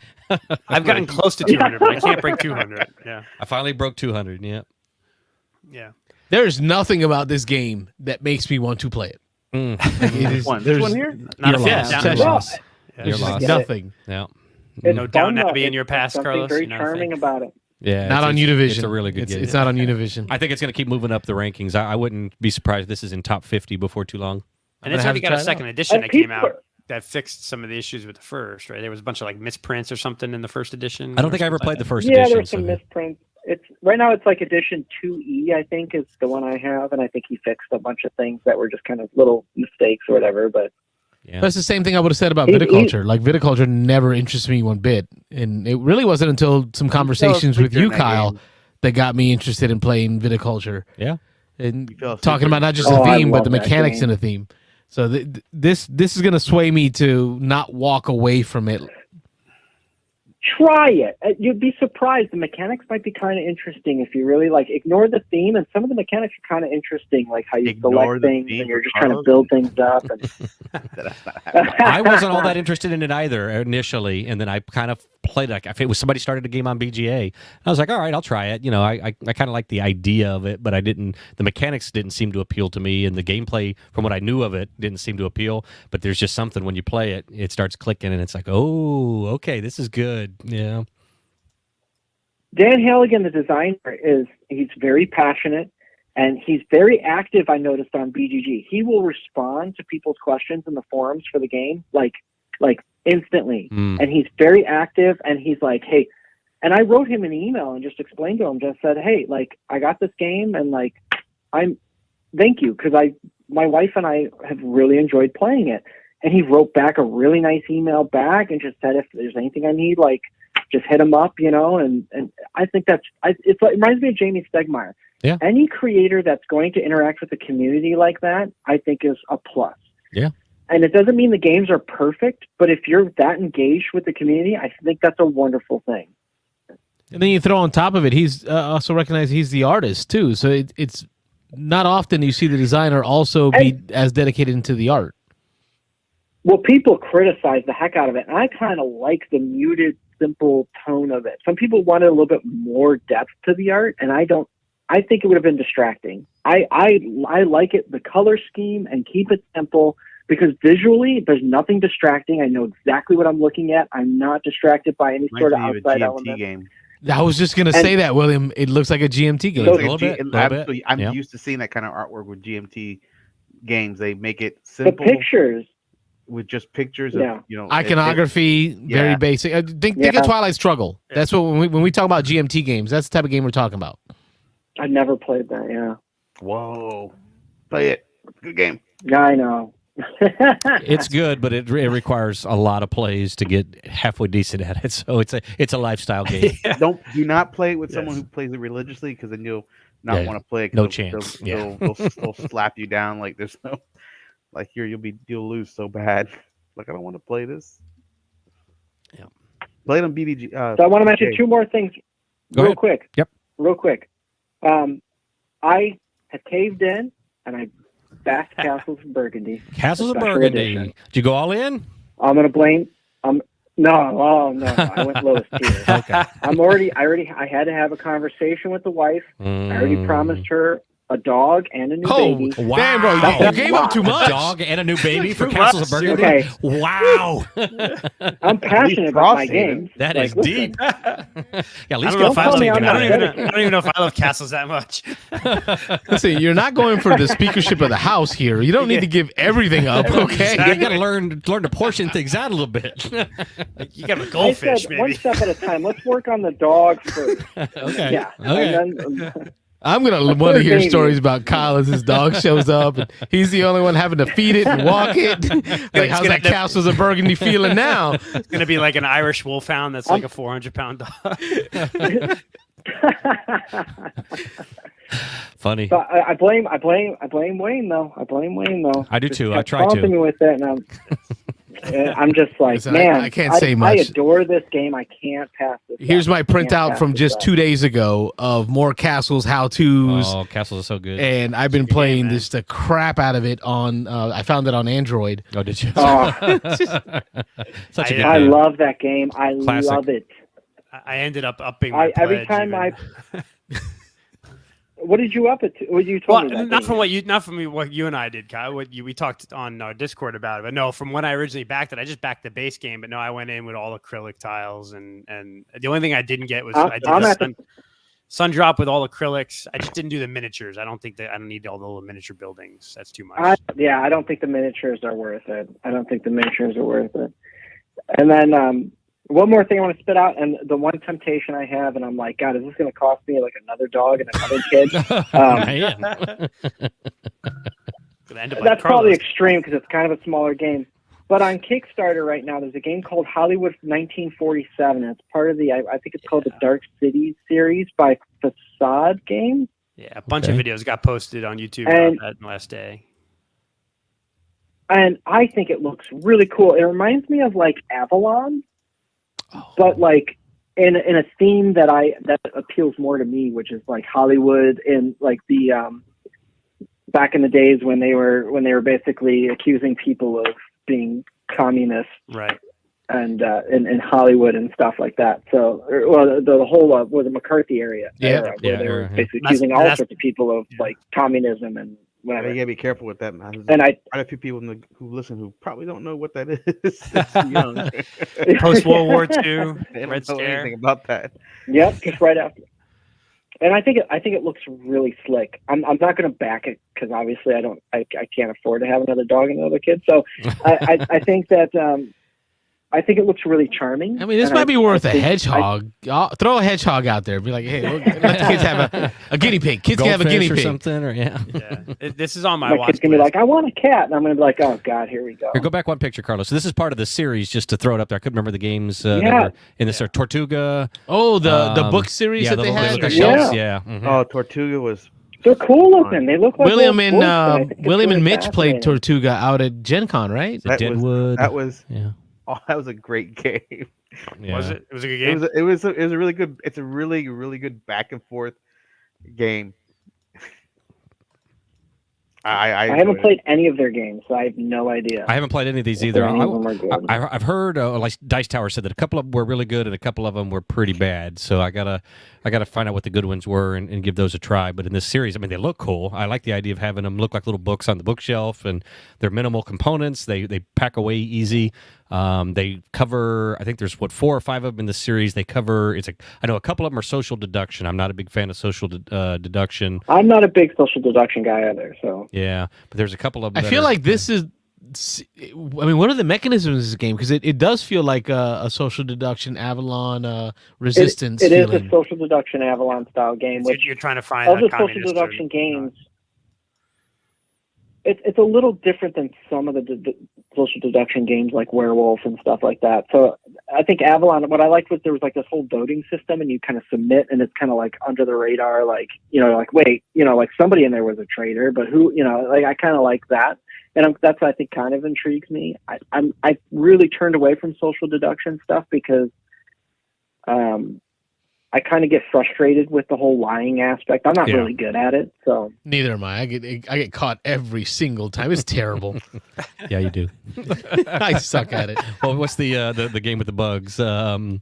Cockroach poker. Cockroach poker. Oh my yeah. gosh. I get Carlos every time on that one. He doesn't like that. It's a frog, Rob. It's a frog. No, it's that is not. not a frog. This one's a roach. I promise you. Oh, It's a roach. It is. No, it's a roach. It's a roach. You can have it. You get it back. Damn it. That's because you look at them when you do that. No, I started like wearing a hat and looking down at the table. I'm like, Toad. Gotta get the aviator glasses. Yeah. But this artwork it makes you overthink, Kyle, the idea that it's social deduction. yeah, the theme and everything. Like there's something just kind of charming about it. I think there's something really interesting about it. The theme is just I'm a movie guy. I love movies. Like it's my passion. Like I have Hollywood Golden Age, which is a good game. I want to get Roll Camera, which is like a dice rolling, like worker placement. That's supposed to be good. Movie making game, like the networks, like anything that relates to that kind of stuff, I'm into, and I actually should probably own all those games. I know Wayne's a big fan of the networks. He kind of ran me through that one. Yep. Go ahead and get that sugar glider ready, because that's what the kids are getting next. Networks, and then another one is Dream Factory or Hollywood Blockbusters. Another one that's a bidding auction game about making movies. Well, Hollywood Golden Age is basically a re-implementation of those games, which now it's called Nightmare Factory. Is the yes, that version one, yes, of it. similar, It's what's Reiner Knizia? Knizia, Am I right? Yeah. I think he's the one that designed that, and that's a delightful game. I think that's really underrated. It's got that closed economy style. I've been bringing Hollywood Blockbuster to the game days, trying to get people to play it. These guys. Carlos does not like. Oh, it's so good. People should play it. Just telling somebody that the other day. Carlos does not like closed economy. Anything where you have to pay other people your money and it all stays in the system. He does not like that. He hates that. Wait. I'm gonna get. Wait. You need this? Nah, I don't want no. I don't know how to value things, and I always overpay, and then it's like a double negative. It's almost like when Nick was talking about 18XX. Like, I win the bid, but I really lost the war. Yeah, exactly. Well, I took up a lot of you guys' time. Yeah, that was a good call. As always, we appreciate. None of us cared. Yeah, you carry the show for a little while. We don't mind that. I'm off tomorrow. There you go. Thanks for talking with me, and I'll talk to you guys on Discord, I'm sure. Good luck on the BGG contest. We'll keep giving you the thumbs up, throwing love your way, and hopefully you'll move up in those rankings. And don't be a stranger, man. I appreciate anybody that votes for me. Thank you so much. Thanks for calling, Kyle. Have a good night. Good night. All right. Good night. Cool. All right. That was a good conversation, man. Took That a few was calls, good. but they went long. They went natural. It's not like we were forcing them, but yeah, I mean, are you going to leave it open just for a minute, see if anybody wants to try to sneak in before the close? Well, we still got to put up our games, recent play. Yeah, we got to do a thing. Yeah. Oh, somebody else is calling. Well, Beans and Ice podcast. State your name. Where are you calling from? Hey, it's Connor from New Iberia, Louisiana. Connor! Oh, print and play, my man. My man. What's going on? Print and play, which I got one of those up for the discussion today. Nice. Got another one in. What you Let's got? do it. I got that one, and I got two other quick ones I want to talk about real quick. Okay. So I'll start with the print and play. Hey, shout out to Edmund England in the chats. Our man from Edmund. Sweden. Yeah, right. Sweden. Yep. Sorry. Ooh, international. Yeah, you're now in international callers. International waters. You're talking to international people, Connor. Let's go. Let's get That's what I'm talking about. So the print play that I got actually just came out this last Friday, called Dungeon Pages. Don't remember the developer's name, but it's a purely solo dungeon crawler, print and play style, which, not in my opinion, and this is going to kind of shoot it down a little bit, but it's not as cool as what Pocketbook Adventures was dishing out, but still a good concept. So obviously your traditional dungeon crawler, you're running through as a specific character, which once you get enough XP from running through dungeons and killing monsters, you get more stuff. But the way it works is that you'll have a set of good dice and a set of evil dice. And depending upon the dungeon you decide to go into, you'll have a certain amount of evil dice, but I think you always start with one good dice regardless. And so you're chucking all the dice at the same time, and you're kind of checking if there's doubles, then I think like wandering monsters come out and you just get attacked instantly. Otherwise, you have to actually approach the monsters in the dungeon, which you use all those D6 for movement, which all the dice you're chucking are D6, whether they're good or evil. And you kind of have to, the only thing I don't like, but I kind of understand, is that you have to find two separate colors so you know which dice are good and which dice are evil. I know in the book they say try to get black dice for evil and white dice for good, but they say really any two contrasting colors works just fine. So thankfully, with my massive set of dice from playing Dungeons and Dragons, I have a crap ton of different colors, so I can just kind of say, cool, the red and oranges are evil, the blue and greens are good, or whatever combination. But you're chucking the dice and you're running around.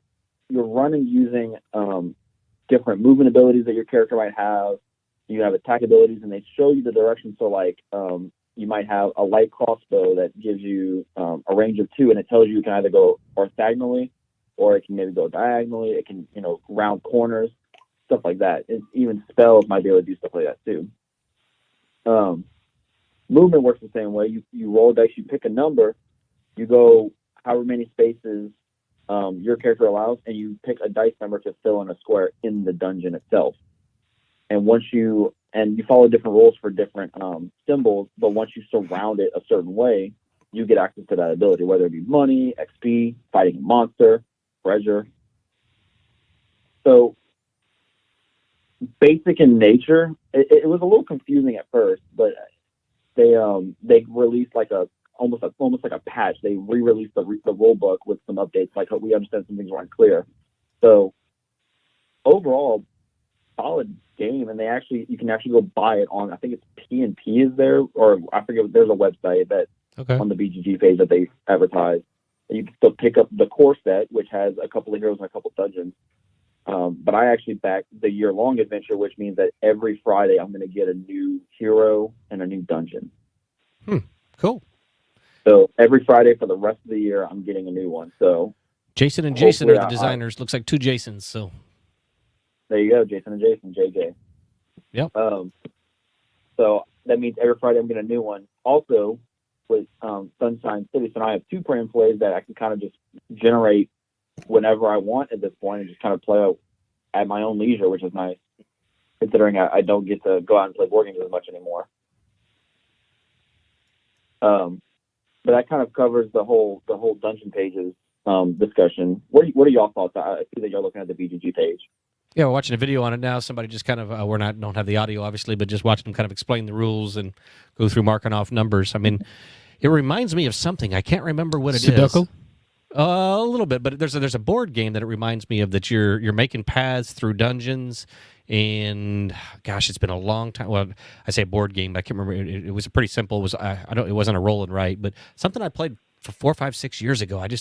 It's got the same kind of flavor that you're trying to go through. You're trying to find the best option of path to go through. I just don't remember what it is off the top of my head. But yeah, I mean, it seems interesting for a print and play. Seems like there's a decent amount going on, and Or go ahead. Do you have something to say? Or Oh yeah. So I mean, yeah. I mean, there's definitely a lot. I mean, it's kind of like Sunshine City, where there's kind of just like a basic layout. Like it's a straightforward game for the genre that it's built around. And there's even been discussions, even that like the developer even like pointed out in the Kickstarter update, where there's a lot of discussion and talk that people want to make this a campaign legacy game. Like they want a campaign version of this to come out. And so, unfortunately, the developer confirmed he's not working on that at all. He's too worried about doing the year-long adventure. Yeah, that's going to keep him busy. If any fans wanted to try and make a campaign, that he would, he definitely endorses the fact that if someone makes a campaign version, go for it. Let people try to, pick it up and play it. So, I find that's really nice of him to allow them to kind of open it up to the community. Let them do fan made stuff, and he's got no issue with it. yeah, gosh, this really reminds me of something. I wish I could remember what it is. I'm going to have to do a little research to find out, but it feels like something I played not too long ago. And I think you'll probably figure it out once you get off the phone. Probably. Yeah, exactly. Yeah. And what's cool, I think, is the fact that you buy the print and play, and then he's going to have a new adventure, a new thing every month through the rest of the year. I mean, that's pretty cool. I mean, that's a level of support that you don't get with a lot of games. Yeah. And even in between like waiting for the Fridays to come around to get the new heroes, when you print them out, you can actually cut. There's a little dotted line between the character half of the sheet and the dungeon half. You can cut that line in the middle and mix and match heroes and dungeons. For just even more replayability. If say I get if one a week is not enough for you, keep you busy. Yeah, enough. Yeah. literally. I need to get more busy if I'm really invested in it. But I feel like the one a week, at least for my taste, will be just enough to keep me busy. Cool. I think you'll be fine. All right. What else you got? Yeah. So that was Dungeon Pages. The next one I have for my Ollie's little run, I picked up from Pandasaurus Games Control, spelled CTRL. Oh, yeah. Yeah, I've seen this one. Have you played this, Carlos? I have not. No, Michael Fortino was trying to get us to play it. I thought maybe you had played it with him, but yep. No, so Control is a I think they listed as a 3D abstract board game. And so you have this little, I think it's a 3x3 like black cube that they call the battlefield. Right. You place it on the table, and they give you the setup. You have there's 4 different colors, and you're setting them at the base, middle of each side of the cube, except for the top. And the goal is every time you place a cube on your turn, you're like placing a starting cube, and then you have to go orthogonally in a straight line around the cube. And so let's say you go, your first turn is you go on top of your starting cube, and then you go in a straight line. At some point, you're going to get to the edge of a cube. You have to then roll over 90 degrees to hit the other side. And so it ends up being this massive puzzle of trying to have area control, because at the end of the game, you're scoring points based on how many of your color can you see on each side when you look at it straight on. I think Reef is something that William had talked about. Was that you, William, talked about Reef before? Or Mitchell? Reef is I have a copy of Reef. Reef is it's kind of like we have to look top down to but this is score it. Reef is going to be way lighter than this, because Reef is just top down view. So kind of like Reef, where you look at it from one angle to determine control, but now you're doing it in a 3-dimensional space. 3-dimension, 4-dimension. Absolutely. Well, in Reef, you don't do it for control. You're just doing it based on the pattern of your reef. Trying to So fulfill a pattern. It's your own play area, so it's a lot lighter. The kids can get more involved into it without having to be competitive in that nature where you're just blocking everybody. Now, what about dropping this thing? Is there a risk of it damaging the table? Well, or taking out a toe, just or, like the cube tower in Shogun. Someone bumps it, ruins and the game. The whole game we can't figure out where we were. No, there's a rule for that. So right? the good thing about it is that the way, at least based on my one play of it, I kind of played it by myself just to get an idea of the flow of the game. They tell you in the rulebook, don't pick up the cube. And I imagine for that reason, if someone drops it, the game pretty much is over. You have to restart it. Yeah. But I've come to notice that you have to peg into the black cube first, and then keep pegging towards the black cube. You don't want everyone to just stack. You don't want pre-stack vertically or pre-stack beforehand, and then just slot it in one place, because then it starts getting wobbly and then it might pop out. I had that happen a few times where I went to place the cube and I actually knocked something else over. And I was like, okay, Lord, good thing I remember where this was, but this might be an issue in a bigger game where not everyone's paying attention. So I think it's just a matter of like being aware of how you're slotting cubes into other cubes for the the sake of maybe knocking stuff over and going to absolute pieces. Okay, so in all honesty, is this really a game, or is this more of kind of an experience? You do it a couple times and you're done with it. I would consider it a game. I think it's fun enough that it wouldn't just be an experience. I also don't really know what I would consider an experience. Okay. Well, like the Mind, a lot of people that one gets it's compared not a lot. game. It's kind of an activity. Oh, I see what you mean. Yeah, it's not really a competitive. Compared to that, Yeah. compared to the Mind, this is definitely a game. Okay. Now it's definitely one that's more family oriented in terms of just like it's a really quick sit down, take all the pieces out, play this little quick game of area control in a 3-dimensional space, score points, you call it a day. I played a game by myself playing all 4 colors in about 15, 20 minutes, which I think is what the box says. So I mean it's a really quick game. You can get a few in really quickly, and it's really weird because even playing against myself, I was sliding like, I got myself. I'm like, oh wait, no, I actually blocked my own color. It's a mind puzzle. It's a very much spatial puzzle type game. Okay, so a little more than a toy. I mean, I kind of get the toy aspect, and I think that's what there was a lot of buzz about it before it came out because it was so unique. It was this toy that you snap stuff into, but it's a game also where you can compete with people. But I didn't hear a whole lot about it after it came out. The buzz on it died pretty quick, but it's interesting. It's what I'll probably want to try sometime. But it seems like a lot of people play it a few times and then they're kind of done with it. This is why it was at Ollie's. Yeah. He started the conversation, right? Am I wrong, Connor? Yeah, this is at Ollie's. There was a bunch of copies at Ollie's. The thing when I considered I wonder why. Yeah, it died pretty But quick. listen, Ollie's, you can get some good finds at Ollie's. Oh yeah, games that just didn't hit off. For $8, solid game for $8. I think the retail is like 25, which I probably wouldn't pay 25 for, but $8, absolutely, this is worth $8. Okay. Cool. So that covers Control. Last one I had played, which I think I forget which one of y'all had said about it. Summer Camp. Yes. Summer Camp. Yeah, Carlos has that one. Summer Yep. Camp. I played it once. Yep. Summer Camp was nice. I remember last week we talked about it briefly, and how it was like simplistic. It could have used a couple of expansions to give it a little bit more, depth and a little bit more meat to it.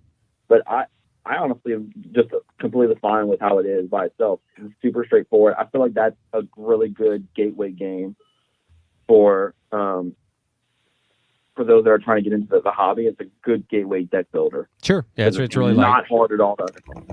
It's definitely the Very, deck very, very for, simple. for non-gamers. Oh, absolutely. I mean, I actually played this one with a friend of mine this past Sunday. It was like my kind of chance to get used to teaching it and get used to trying to play it for once. And I mean, the only game they played beforehand was Canvas, and they loved Summer Camp. Okay. Yep. I can see it. Yeah, it's kind of in that wheelhouse. Yep. When you watch somebody combo out like 9 card plays to move their little worker across the bridge, they squeeze. They did. I remember we were probably about halfway through the game. We probably all got to like the middle section of the board, and eventually, I guess had a really good pull of cards, and she just like played a card. Eventually, got through an entire 20 card deck, and then had to reshuffle, and then kept playing. I was like, "Oh wow, what the hell is going on?"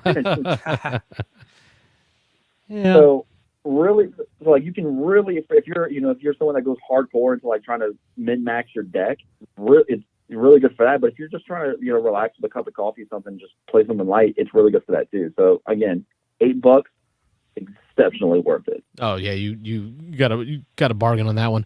There's something to be said about card games. So playing a game while holding a hand of cards. Right, we've moved as gamers into so many different games that we never really touch components much, except for when we're handling the board. But actually holding a deck of cards or a hand of cards as your main mechanism just feels good. It's something that newer gamers can connect with as well. Kids will tell you that's overrated, but yeah. Card games, yeah, us old guys. Any kind of touching anything in real life is there's not an app for that. Yeah. Wait, there's not an app that does all the stuff for you? No. You gotta actually touch stuff and rearrange cards and just, God, is that how we're gonna be when we're in our 80s? Oh yeah. It's gonna be bad. It's gonna be bad. Like, where you gotta? But yeah, that was the big three that I've been playing over the week. Hopefully, Nice. we're going to play with Jeremy and Jamin tomorrow for a little bit, so hopefully I'll get a couple of new games in there as well. Yeah. Comment from Pieces Board Game Cafe. Oh, Says nice. really fun game. That was Okay. about Control, I believe. That was Control? That came up during Control. Pieces, is that that's St. Isn't Louis? that St. Louis when we were up in St. Louis? St. Louis, very cool. It was a great shop. Yeah, welcome. And some of the best cookies I ever eaten. Oh yeah, those gluten free. You didn't realize they were I gluten free did not until I had a dozen of them. and you were grabbing one off of all the plates and stacking them up, and they were like, those cookies are gluten free. You're like, what? Look, when a big boy eats sweets, he don't care what it is. He'll get.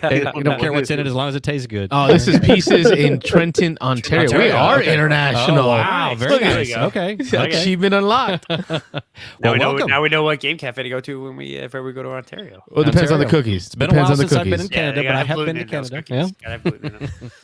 No, I really like summer camp. I just think that it's a great game, and I think that it's a game that's easily expandable because you could buy more merit badge packs that make it, just a mix and match and infinitely replayable. But I hope it eventually comes out with a little something. But it's a Phil Walker Harding game, so you never know. Oh, Praise be. Praise be. Yeah. Praise be. Yeah, I played it once. It was a little light for my taste, and I hate the fact that I keep saying that about games because Every game is light. Yeah, see now I'm coming off as a snob. But you got to do it with your pinkies up, Rob. When you do it, pinkies up. So I can appreciate that every it's board game bringing Frosthaven now. Yeah, it's bringing Like- people into the hobby. It's a gateway game. Yeah, I appreciate all of that, but there are some that I like better than others. For some reason, this didn't hit, and I don't know. I didn't have somebody pull off a 20-card combo, so maybe now that I know that that's a thing, maybe I can get back into it and try to do it's the kind something. of game like you that. should play with your kid that's in the Boy Scouts. It's Yeah. Oh my God! Yeah. Did you take it camping with So you we're this camping weekend? this weekend. I was just thinking that. Yeah, it's not a bad idea because there's I think 9 decks in there, Yeah, there's 6 like or 9. 7, I think 7 or 9, something like that. Yeah. There's a number between 5 and 10 Yeah. of Yeah. Something like that. and you're making s'mores and you're Yeah. cooking pizza and you're bird watching and it's all the activities that Good idea. So rather than do that in real life, you're gonna play the game. Yeah. no both. Yeah, Both. we're going to do both. We're going to watch some race cars and we're going to play some games. Yeah. Because that's if I was a kid, like, Dad, why are we playing the game? Can we just make s'mores? We can make s'mores while playing the game. My son likes making the s'mores, but he doesn't like eating them. So he's like making them and he's trying to hand them to everybody. He's like, no, I don't want any more s'mores. So, Flaming marshmallows going everywhere. exactly. Just like sticking stuff in the fire. So at 11 years old, that's normal. Though. Well, I'm glad Connor got introduced to the one at his Boy Scout meeting. Yeah. Right, Connor? Yeah. Ooh, excuse me. All right. Well, thanks, guys. I appreciate it. Well, as always, We appreciate you. You calling in, helping carry part of the show. So don't be a stranger. Keep calling. Everything is content. Will Keep do. calling. Thanks, Connor. Have a good evening. Good night. All right. You too. Thank you.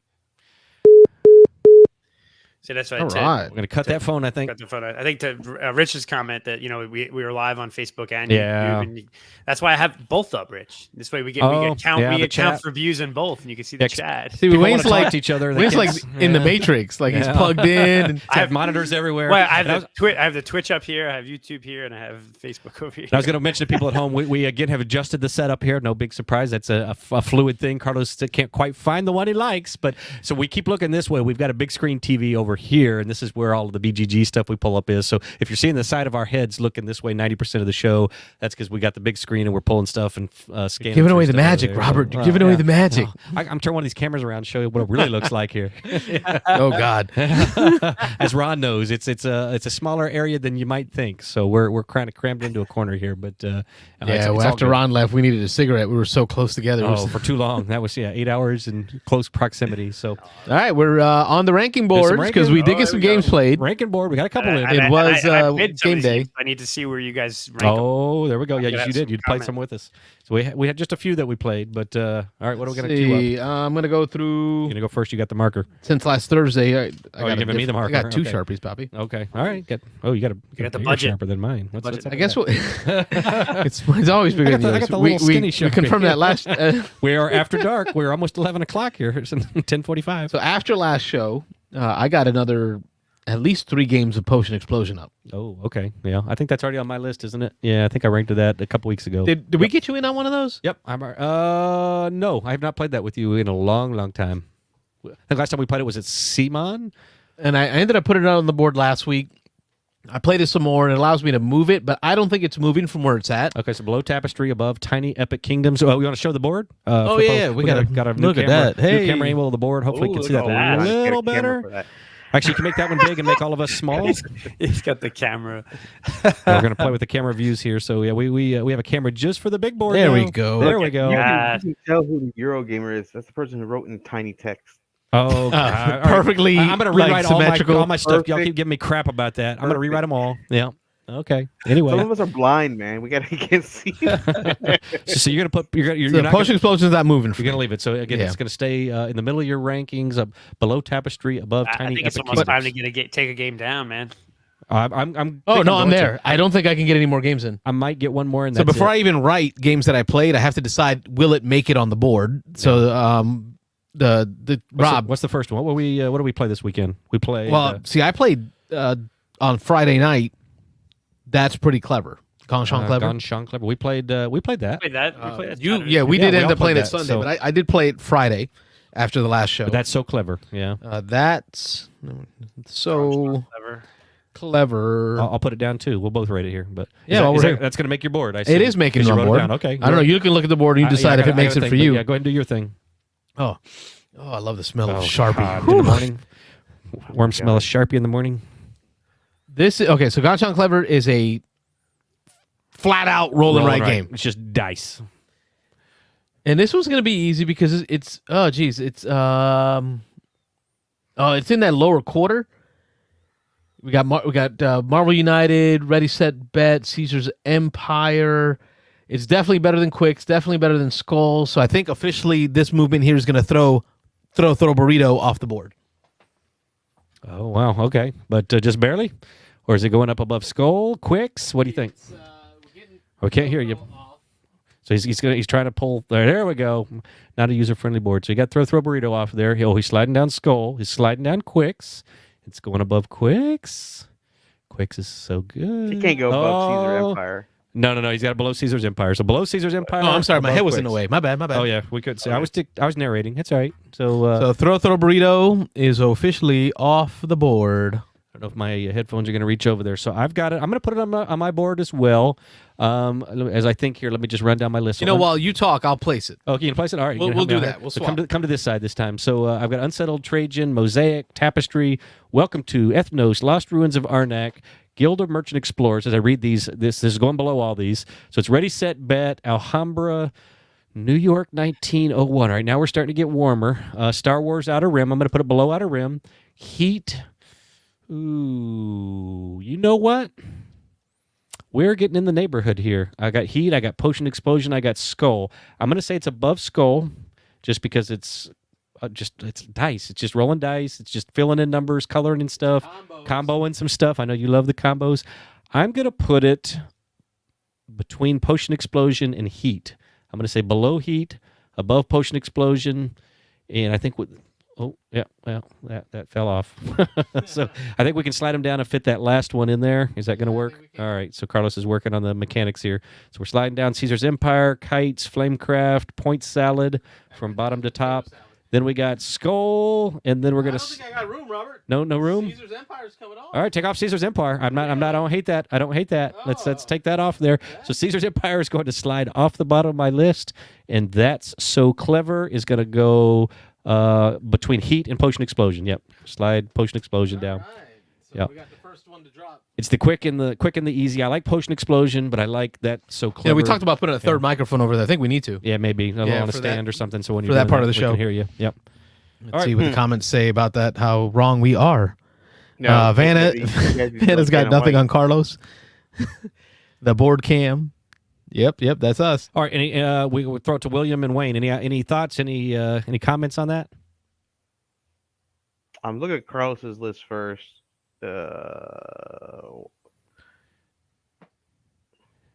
Ethnos, Oh. No, on the placement of just the placement of That's So Clever. What do you think? Below Caesar's Empire, above Quicks, below Ready Set Bet, above Skull. I don't know how many of those you've played. I think his is pretty good. Yeah, you like down there on the bottom. See, I got mine. Well, I mean, it's not. It's good, but it's not as good as. I don't know how you have it over Potion Explosion. I'm not a big fan of Potion Explosion. Really? Yeah. I think it's because your wife yelled at you during that game. That could be. No, but here's the thing. Where's your potion? Well, see, you have potion. See, Carlos, you have potion explosion too far up anyway. I agree. Oh, you are all wrong. You know, Way up there. you are way way too high. wrong, dude. Yeah, way too high. You got above Tiny Epic Kingdoms. Yes. So, for Rob, I say his is actually more accurate than yours. Boom!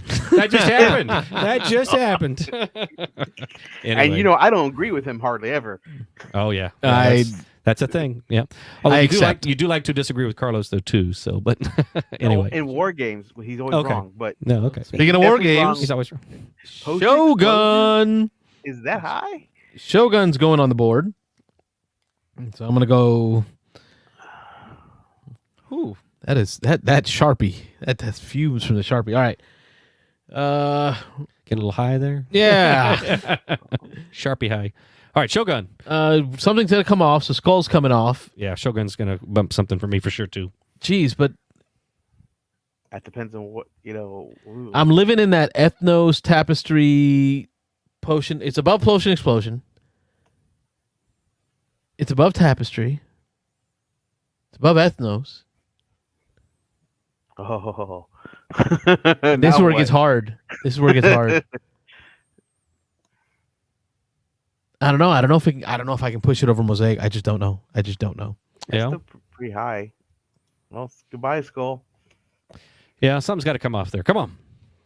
All right, it's going on. Do you want me to post it? Yeah, I got it. I'll call it. It's going to be.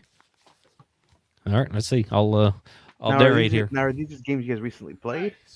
Yeah. The rule for the big board here is it has to be a game that we've played before it gets ranked, and so we have to have recently played it since we started the big board, which was about maybe a month ago.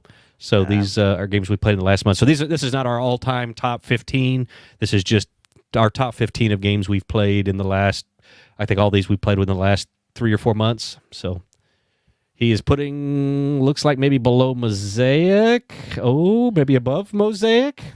Wow. Okay, Shogun is going above Mosaic, below Furnace. Call it. So below Lost Ruins of Arnak and above Ethnos would be the next two out there. So you're calling it. It's on there. It's official. And then All right, my Shogun. Okay.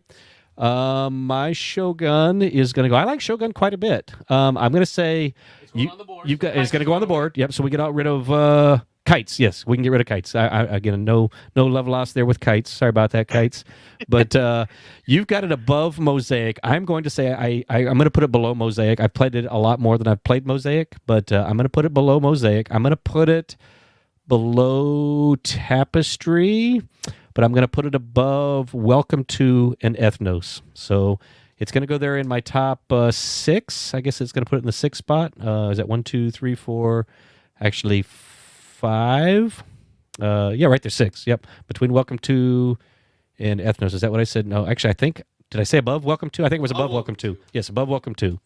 So I like the heavier games. I tend to skew more towards the heavier games, and Shogun's definitely heavier than Welcome to. I like Welcome to a lot, but yeah, that's it. I like it there. Below Unsettled is not that heavy.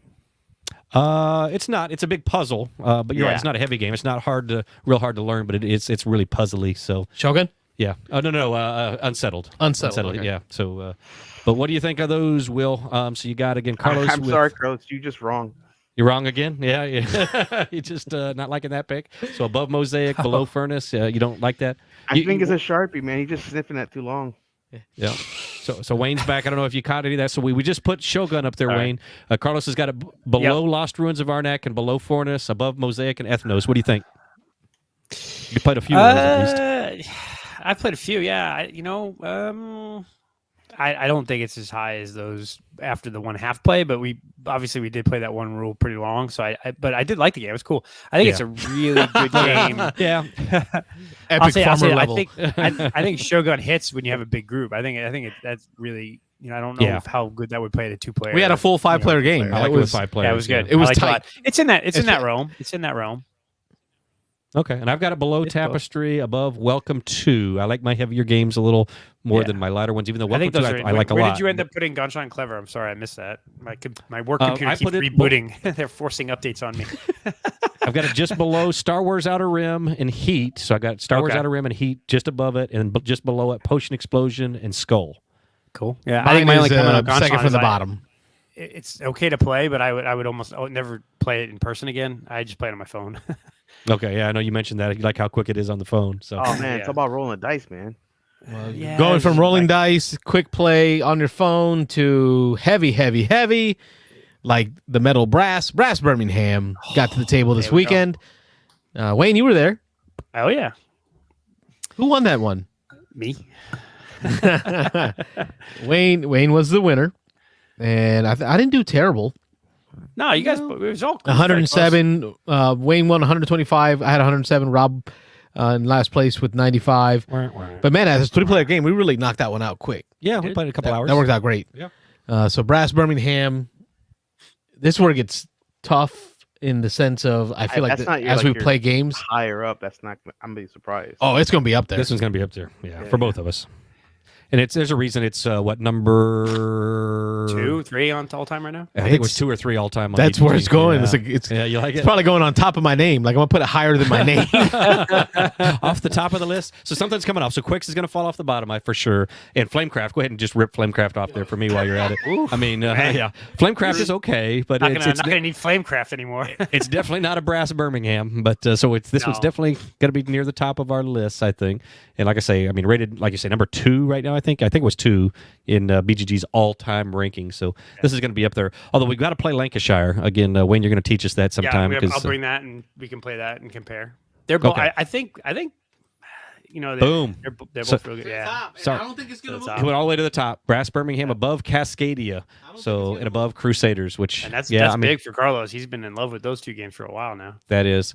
And I got to agree with you, Carlos. I like Unsettled a lot, but yeah, Brass Birmingham it's got to be the top of my list. So yeah, squeeze everything down. I mean, again, this isn't necessarily my number 1 of all time. It's not necessarily your number 1 of all time, Carlos. But yeah, he just got rid of Outer Rim for me. So is that a foretelling of what's to come? But anyway, yeah, I mean, for both of this, it's in my top 5 all time for sure. I don't know, Carlos, if you would you'd put it in your top 5 games all time. Yeah, for sure. Okay, so Yeah, both of us. it's definitely for me too. Top 5, top 3. And William, you've still never played this, right? I know it's not your style of game. No, every time you guys play, either you guys are in the middle of the game, Yeah. or I'm just short. Like, oh, you guys just started. Like you're like round 2 or 3, and you guys did all the set. I'm like, screw it. Yeah. It just looks. It looks. I'm probably gonna be really bad at it, but yeah. But that's okay. It's a fun experience. If you probably- don't mind being bad for 2 hours. It's that shared economy piece that hey, That's why dang it, I Carlos have loves to it. use your iron to build this, and I'm like, oh, sorry, please come again. You know? Please come use my iron and my coal and maybe drink one of my beers. you know? Right. Yeah. Like, and you're trying to race people to be the one that provides the needed resources At the right time. Yes. Yes. It just feels good. It's a good one. Yep. It's so good. I have Furnace as one of the games that I played for this last weekend's game day. We did it here at the house. I'm looking at it on my board, and it is 1, 2, 3, 4, 5, 6. And oh geez, it's not moving. No? No, not moving it. Gonna stay there? Yeah, like I want to put it above Gizmos in a sense. But you can't put it above Lost Ruins. Oh, the struggle is real. This is why I tell his side of the board is all messed up. But see, Furnace gives me some combo-y funness. We played it with the different rule set. We used the locked-in rule set. When you draft it, you lock it in. Yep, when you place it, you lock it in. Hard. It is, but I liked it. Like it feels like a real tight Euro game in 40 minutes. I like it. Yeah, it was real fun. I enjoyed the play of it. I don't know. It's almost like an it's too. expansion with it eventually. Some newer cards. Yeah, I think it needs a little, like it's almost too light. Like I'd rather just play the Euro, the full on Euro experience. I'd rather just play Brass than Furnace. But it was a fun game. The betting It was mechanic fast. is awesome. I like the betting mechanic. Yeah, that's pretty that's fun. what really That was makes it pretty slick. stands out is Yeah. if anyone's designing games out there right now, really, if you're going to do a bidding system, you model that bad boy off of Furnace Brass Diet. I was just double checking here. The only other game I've played in the last week, and Wayne and I played this at Armada, was New York Zoo. And I don't know if anybody noticed, I put the cap back on my pen. Oh, wow. Really? I'm going to set this down. I like New York Zoo, but I was just looking at my list. So at the bottom of my list is Skull and Point Salad. And I like New York Zoo. I do like it, and I play Wow. it pretty much anytime somebody would play it. And I don't want to. I know Wayne just purchased this, and so I always hate to do this because it's poo-pooing on a recent purchase, which is That's what we do here. Yeah, I mean, like we have T-shirts that say that poo-pooing on your recent purchase. I'd be taking point salad or skull off.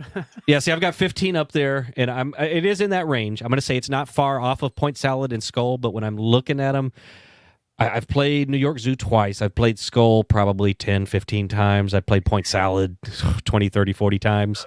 And so maybe New York Zoo needs a few more plays for me to get some of the intricacies and just to kind of really get into the game. But for right now, until I play again, I'm going to leave New York Zoo off my list. It's still a good game. I still like it, but it's just not going to make the top 15 of recent plays. You talked it big enough, I don't know, months back, and I had put it on my list because you talked about how much you like playing it at NetCon. So it's all your fault, Rob. I like it. I like it. Yeah. Hey, Wayne, you got to buy this game. Oh, No, you I bought like it? that. Awesome, because It I'm not even sucks. putting it on my board.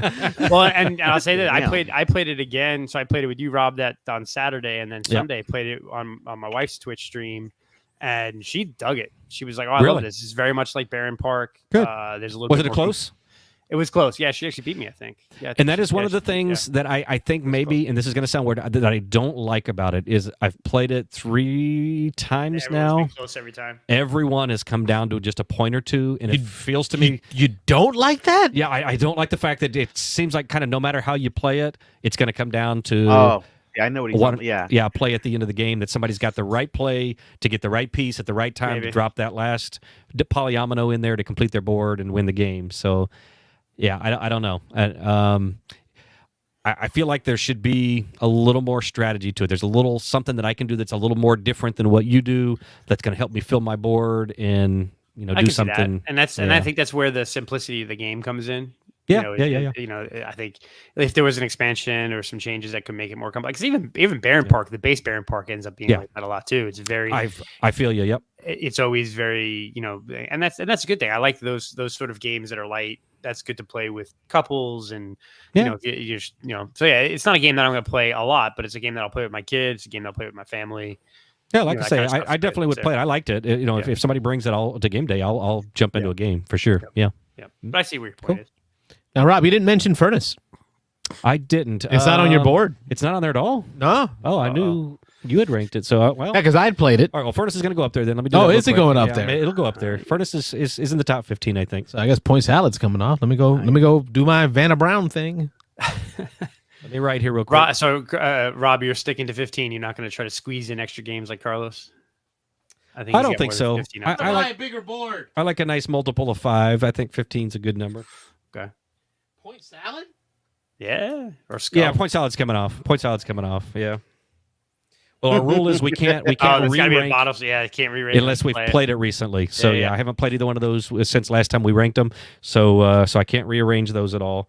Which again, that's a good point though. If I play a Potion Explosion again, I could have a different opinion on it. But Furnace, okay. So let me look down my list again. I'm going to read down. I'll start stopping when it gets close. So Brass Birmingham, Unsettled, Trajan, Mosaic Tapestry, Shogun. Welcome to Ethnos. I'm starting to slow down a little bit here. Yeah, I'm starting to slow down a little bit. Again, I'm not going too much further, but I cannot put it above Lost Ruins, which you didn't either. You have it under Lost Ruins. Guild of Merchant Explorers. I think it is definitely, it's definitely above Guild of Merchant Explorers. Yeah, so it's a couple spots lower than you have it, but I'm going to put it below Ethnos, below Lost Ruins, and above the Guild of Merchant Explorers, and above Ready Set Bet. So I'll allow it. you allow it? Yeah, it's close enough for you. Yeah.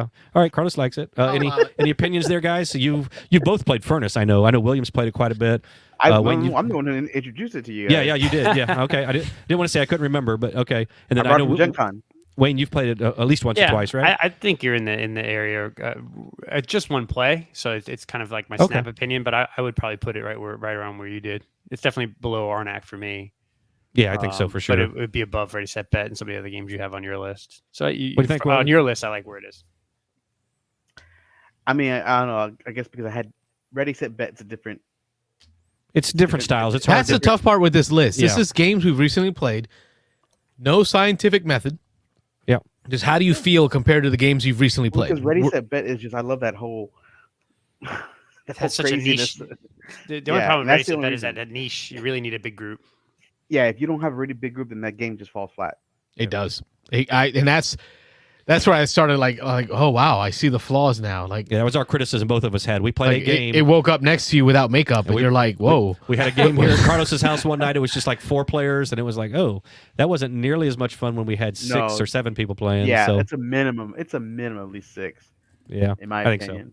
I think it was the Michael Lorenzo missing with his he's calling the horses. the horse. That's a con game. Yep. 2 hours. Yep. Jeez. Yeah, it's 11 o'clock. we got to work tomorrow. Not William, but we got to work tomorrow. Yeah, for sure. But yeah, time flies when you're having fun. That was fun. Once again. We got reviewers in here. We got Pieces Board Game Cafe that popped into the chat. That's pretty cool. Out of Ontario. That's Canada, right? Yeah. Our- Yes, that's Canada. Our northern Yes. brethren. Our friends up north. Yeah. I would not have Tapestry in the top 15. Whew. Not a fan of Tapestry over there. Yeah. Barely a college graduate. C's get degrees, baby. Something like that. Wayne's the college guy, and he's like, "Come on, Carlos." No, He's like, really? All right, I have no news other than this upcoming Thursday.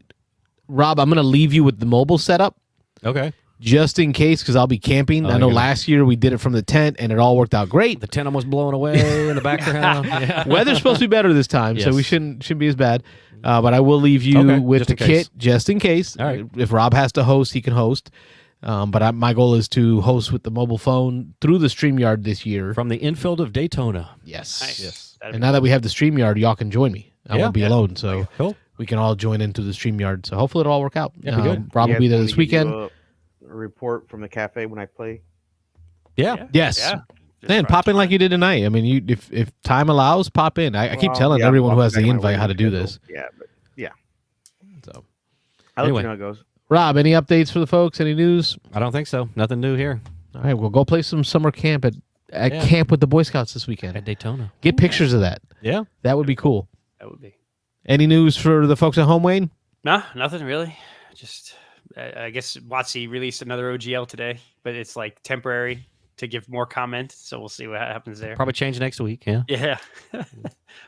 What a crazy show. But So much contract law going on right now in the YouTube feeds. yep. I mean, it's been fun, I mean, even Like, legal everybody's legal riled up. covered it too, man. It's crazy. right? Yeah. I'm seeing it all over the place now. Yeah. Will I am any updates for the folks at home? No. Gaming for board gaming wise, probably not. No. Okay. But- Well, we'll hopefully hear from you this week.